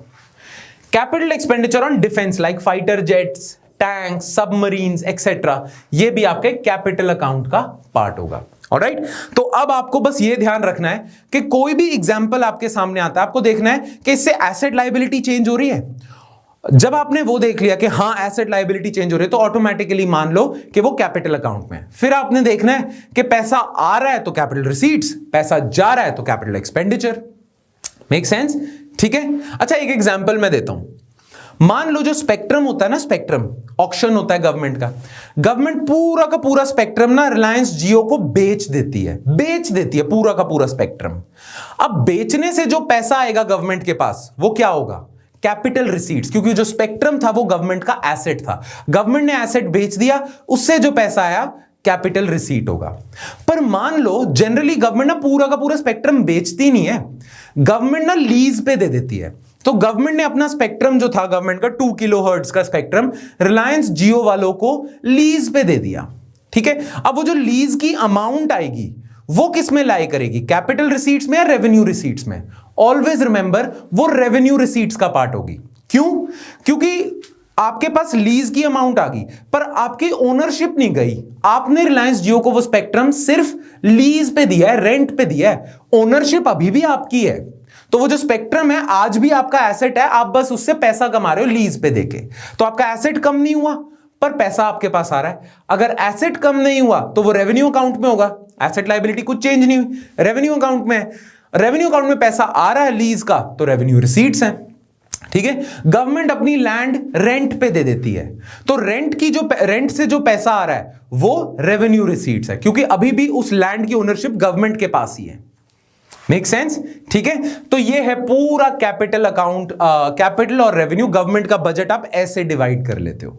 ठीक है जी, चलो अब हम करते हैं various deficits that are calculated along with the budget. Budget के साथ ना जो गवर्नमेंट के डेफिसिट्स होते हैं ना उनको भी कैलकुलेट किया जाता है ना। जो गवर्नमेंट के डेफिसिट्स होते हैं ना, डेफिसिट्स मतलब एक्सपेंडिचर माइनस रिसीट्स, बहुत तरीके के डेफिसिट्स है और गवर्नमेंट वो बहुत तरीके के जो सारे डेफिसिट्स है ना, डिफरेंट डिफरेंट डेफिसिट्स, वो कैलकुलेट करती है बजट डॉक्यूमेंट के साथ ही ना। वो डिफरेंट डिफरेंट डेफिसिट्स कौन से हैं वो देख लेते हैं। एक तो होता है रेवेन्यू डेफिसिट, ये हम डिस्कस भी कर चुके हैं, बड़ा सिंपल है। रेवेन्यू डेफिसिट क्या होगा? रेवेन्यू अकाउंट में गवर्नमेंट को जो डेफिसिट हो रहा है उसे हम रेवेन्यू डेफिसिट कहेंगे, राइट? तो रेवेन्यू डेफिसिट क्या होगा? Revenue expenditure minus revenue receipts, this will amount to revenue deficit. और यही है revenue deficit is equal to revenue expenditure minus revenue receipts. ये तो लीस्ट कॉम्प्लिकेटेड डेफिसिट है, इसमें इतनी प्रॉब्लम नहीं है। ठीक है, अब थोड़े से कॉम्प्लिकेटेड चीज आ जाती है which is called fiscal deficit, जो आपने न्यूज़पेपर में बहुत सुना होगा। और अभी आज की हमारी बिगिनिंग की डिस्कशन थी वो, उसमें भी हमने फिस्कल एक्सपेंशन, फिस्कल कंसोलिडेशन करा है, उसमें हमने फिस्कल डेफिसिट की बात करी है। अब फिस्कल डेफिसिट क्या होता है? देखो, अगर रेवेन्यू अकाउंट में हमें डेफिसिट देखना है तो हम देखते हैं रेवेन्यू डेफिसिट को। ठीक है, अगर हमने पूरे बजट में डेफिसिट देखना है तो हम देखते हैं फिस्कल डेफिसिट को।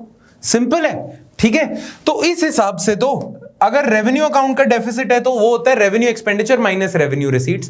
पूरे अगर बजट का डेफिसिट देखना है यानी कि फिस्कल डेफिसिट, तो हम क्या करेंगे? Total expenditure minus total receipts, right? यही होगा, है ना? रेवेन्यू अकाउंट का revenue expenditure minus revenue receipts, सारों का, पूरे फिस्कल पॉलिसी का, पूरे बजट का फिस्कल डेफिसिट अगर देखना है तो total expenditure minus total receipts. That make sense? नहीं, ऐसा नहीं है। और ऐसा क्यों नहीं है समझने के लिए ध्यान से सुनना, ओके?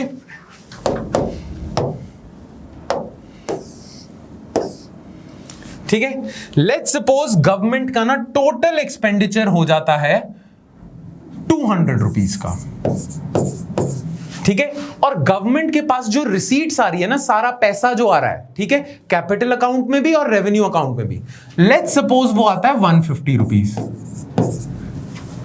ठीक है, अब गवर्नमेंट इस जो डेफिसिट है इसको पूरा करने के लिए क्या करेगी, हम डिस्कस कर चुके हैं। अगर गवर्नमेंट का खर्चा 200 रुपीज का हो रहा है और गवर्नमेंट के पास सिर्फ 150 रुपीज आ रहा है, तो ये 50 रुपीज का एक्स्ट्रा खर्चा पूरा करने के लिए गवर्नमेंट क्या करेगी? ये जो 50 रुपीज का डेफिसिट हो रहा है इसको पूरा करने के लिए गवर्नमेंट क्या करेगी? गवर्नमेंट बोरो कर लेगी, राइट? तो गवर्नमेंट 50 रुपीज बोरो कर लेती है। बट जैसा कि आप जानते हो, जो गवर्नमेंट बोरोइंग्स होती हैं वो तो कैपिटल रिसीट्स का पार्ट होती हैं। गवर्नमेंट जितना भी पैसा बोरो करे उससे गवर्नमेंट की लायबिलिटी बढ़ती है, और गवर्नमेंट की जैसी लायबिलिटी बढ़ेगी वो कैपिटल रिसीट्स में ऐड होएगा। तो मान लो इस डेफिसिट को पूरा करने के लिए गवर्नमेंट 50 रुपीज बोरो कर लेती है, तो डोंट यू थिंक गवर्नमेंट की कैपिटल रिसीट्स भी 50 रुपीज से बढ़ जाएंगी, है ना?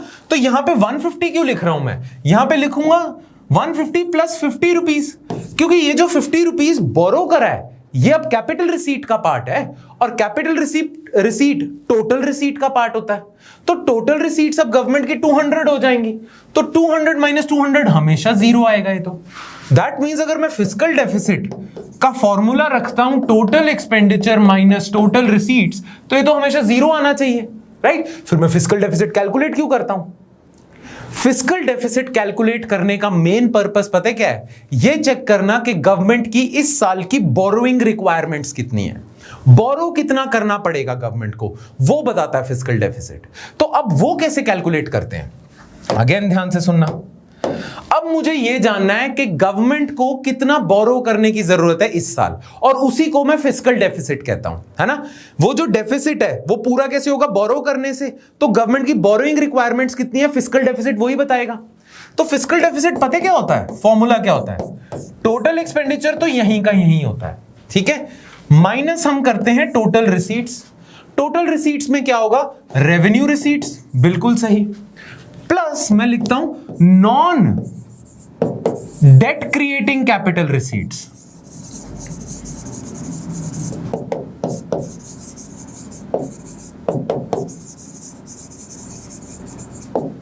Non debt creating capital receipts, वो कैपिटल रिसीट्स जो लोन्स नहीं है, बोरोइंग्स नहीं है। अब बोरोइंग्स माइनस कर दो तो देखोगे ना, तो आपको एक्चुअल मिलेगा डेफिसिट, वो जो पूरा होगा बोरोइंग से।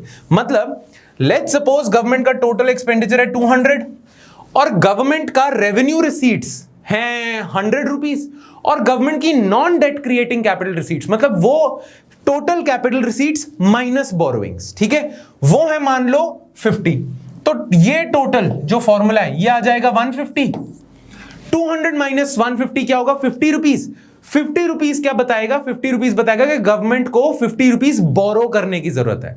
अगर मैं ये 50 रुपीज भी कैपिटल रिसीट्स में ऐड कर देता तो ये तो हमेशा जीरो आता। Make sense? मुझे देखना है कि गवर्नमेंट को बोरोइंग कितनी करनी पड़ रही है, कितनी करनी पड़ी इस साल, right?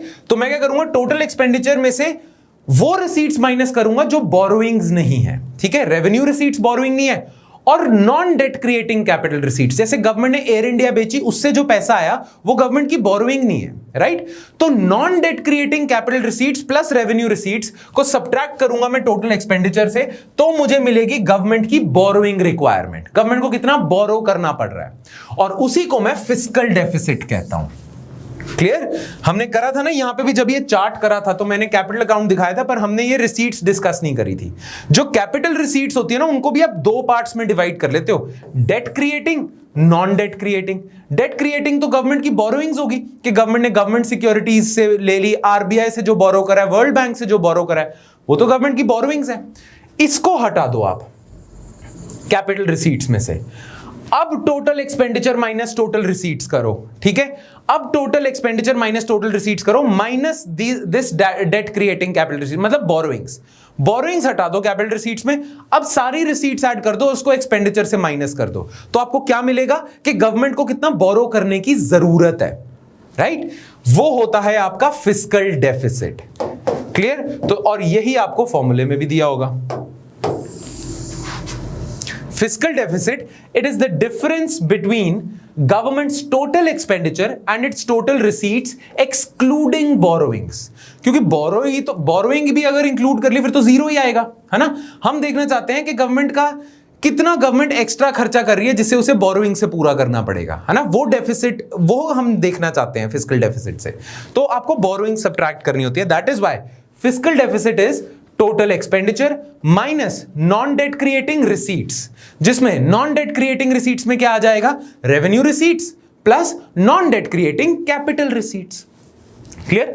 Non debt creating receipts कौन सी होती है? Revenue receipts plus non debt creating capital receipts. जैसे डिसइन्वेस्टमेंट से पैसा आ गया, पूरा का पूरा लोन का अमाउंट वापस आ गया, पंजाब को लोन दिया हुआ था, पंजाब ने पूरा वापस कर दिया, वो non debt creating capital receipt है, ठीक है? वो होगा आपका fiscal deficit. Alright, make sense? अब ये दोनों डेफिसिट्स आपको समझ आ गए, अब बाकी डेफिसिट्स देख लेते हैं, ठीक है? Effective revenue deficit. अब ये समझने के लिए ना आपको थोड़ा और ध्यान देना पड़ेगा। आपको रेवेन्यू डेफिसिट तो पता है ना क्या होता है? Revenue expenditure minus revenue receipts, ठीक है? वो रेवेन्यू डेफिसिट है। एक और टर्म है जो गवर्नमेंट कैलकुलेट करती है, इफेक्टिव रेवेन्यू डेफिसिट।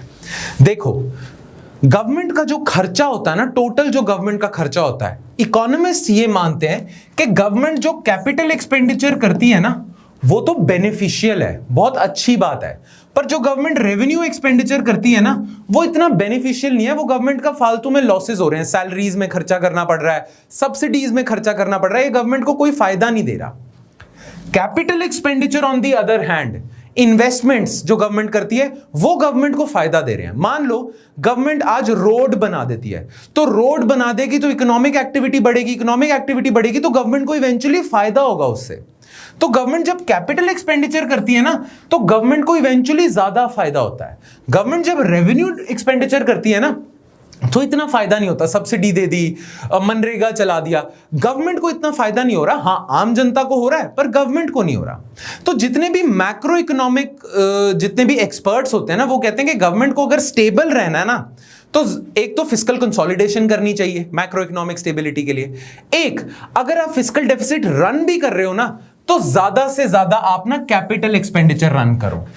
ठीक है, तो गवर्नमेंट्स को यह एडवाइस दी जाती है कि आप जो फिस्कल डेफिसिट रन कर रहे हो ना, उसमें से रेवेन्यू डेफिसिट का कोई रोल नहीं होना चाहिए, रेवेन्यू डेफिसिट जीरो होना चाहिए, कि आपका जो रेवेन्यू एक्सपेंडिचर है पूरा का पूरा फाइनेंस हो रहा है रेवेन्यू रिसीट से।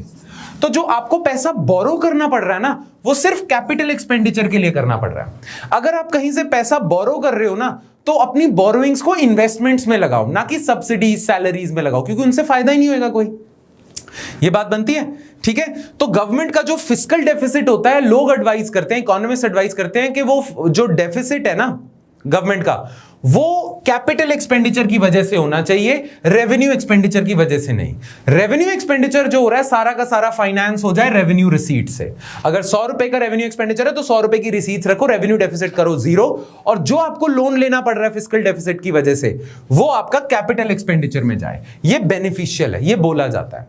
ठीक है, तो रेवेन्यू डेफिसिट जीरो होना चाहिए, ये गवर्नमेंट को कहा जाता है। अब गवर्नमेंट की तरफ से ना एक आर्ग्यूमेंट आती है, गवर्नमेंट कहती है देखो, आप कह रहे हो कि कैपिटल एक्सपेंडिचर बेटर किस लिए होता है, क्योंकि ये आपके एसेट्स बनाता है, राइट। आप रोड्स, ब्रिजेस वगैरह ये बनते हैं, एसेट्स बनते हैं, कैपिटल गुड्स बनते हैं, कैपिटल क्रिएशन होती है, इसीलिए आप कह रहे हो कैपिटल एक्सपेंडिचर बेटर है, बेनिफिशियल है। और अगर बोरोइंग्स करनी पड़ रही है तो सिर्फ इसी के लिए करना, इसके लिए ना करना। Make sense. तो गवर्नमेंट कहती है कि इकोनॉमिस्ट का मेन पर्पस है ना कैपिटल क्रिएशन हो कंट्री में। अब इकोनॉमिस्ट मुझे ये बात बताएं, रेवेन्यू एक्सपेंडिचर में तो आता है grants given to states, states को जो ग्रांट्स दी जाती हैं वो भी रेवेन्यू एक्सपेंडिचर का पार्ट है। अच्छा, मान लो किसी स्टेट गवर्नमेंट को जो ग्रांट दी हुई है मैंने, स्टेट गवर्नमेंट उस ग्रांट को यूटिलाइज करती है रोड्स ब्रिजेस बनाने में, कैपिटल क्रिएशन में लगा देती है, तो इसका मतलब पूरा का पूरा रेवेन्यू एक्सपेंडिचर खराब नहीं है ना। बाकी रेवेन्यू एक्सपेंडिचर खराब है, पर वो रेवेन्यू एक्सपेंडिचर जो मैंने स्टेट्स को ग्रांट देने में दिया और स्टेट्स ने उन ग्रांट से कैपिटल एसेट्स बनाए हैं, वो तो खराब नहीं है। Make sense.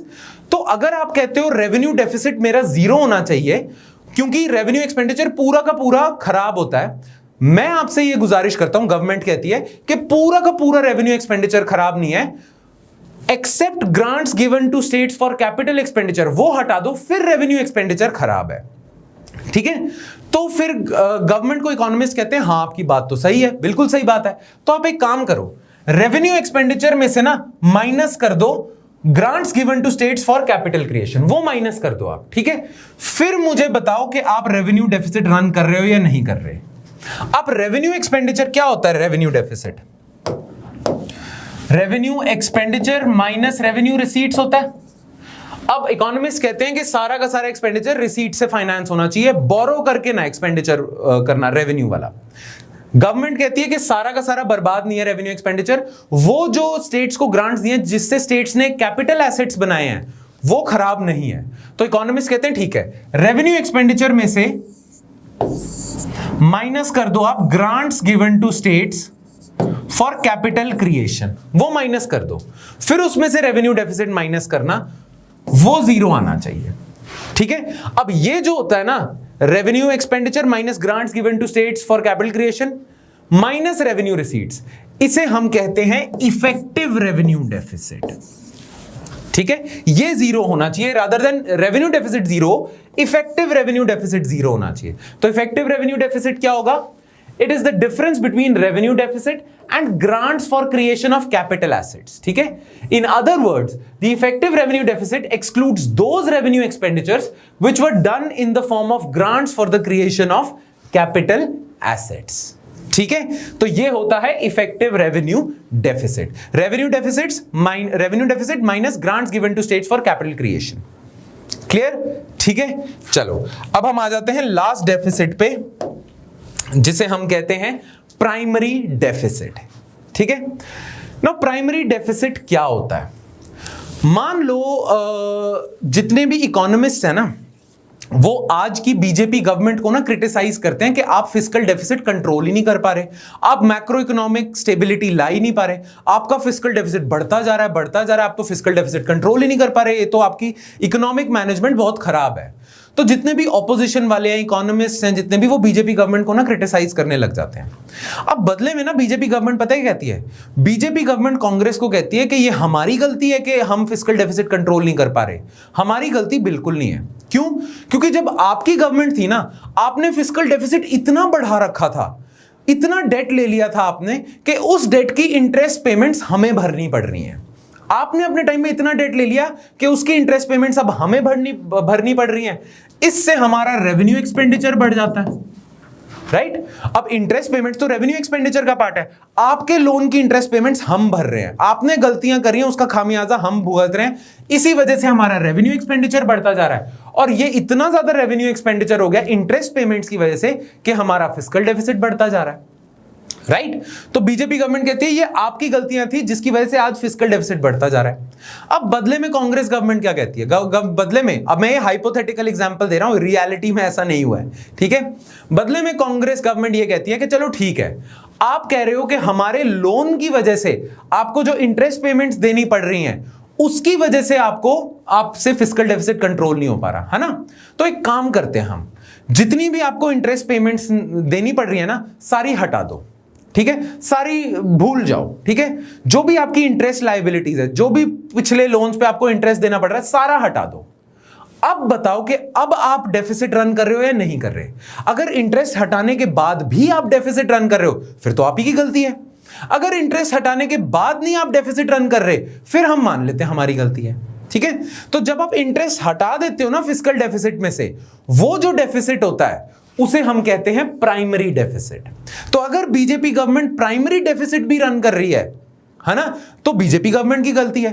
पर अगर बीजेपी गवर्नमेंट प्राइमरी डेफिसिट नहीं रन कर रही, तो कांग्रेस की गलतियों का खामियाजा भुगतना पड़ रहा है, right? So primary deficit is fiscal deficit minus net interest liabilities, कि जो गवर्नमेंट को इंटरेस्ट पेमेंट देनी पड़ रही है उसको हटा दो, अब डेफिसिट रन कर रहे हो, वो जो अगर आप अब डेफिसिट रन कर रहे होगे उसे हम प्राइमरी डेफिसिट कहेंगे, ठीक है? तो ये एग्जांपल हाइपोथेटिकल समझाने के लिए बताया था। Primary deficit is nothing but gross fiscal deficit minus net interest liabilities, ठीक है? The main aim of measuring primary deficit is to focus on present fiscal imbalances. Clear? ठीक है, चलो आज का लेक्चर ना हम इधर ही खत्म करते हैं।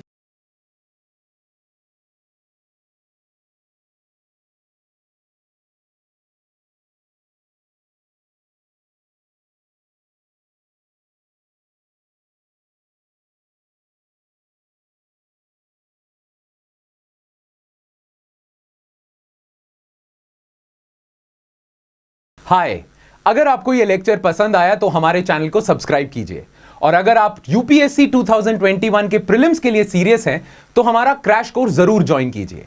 कोर्स की डिटेल्स आपको हमारी वेबसाइट, जिसका लिंक डिस्क्रिप्शन सेक्शन में होगा, उस पर मिल जाएंगी। नहीं तो आप हमें कॉल कर सकते हैं नीचे दिए गए नंबर पर।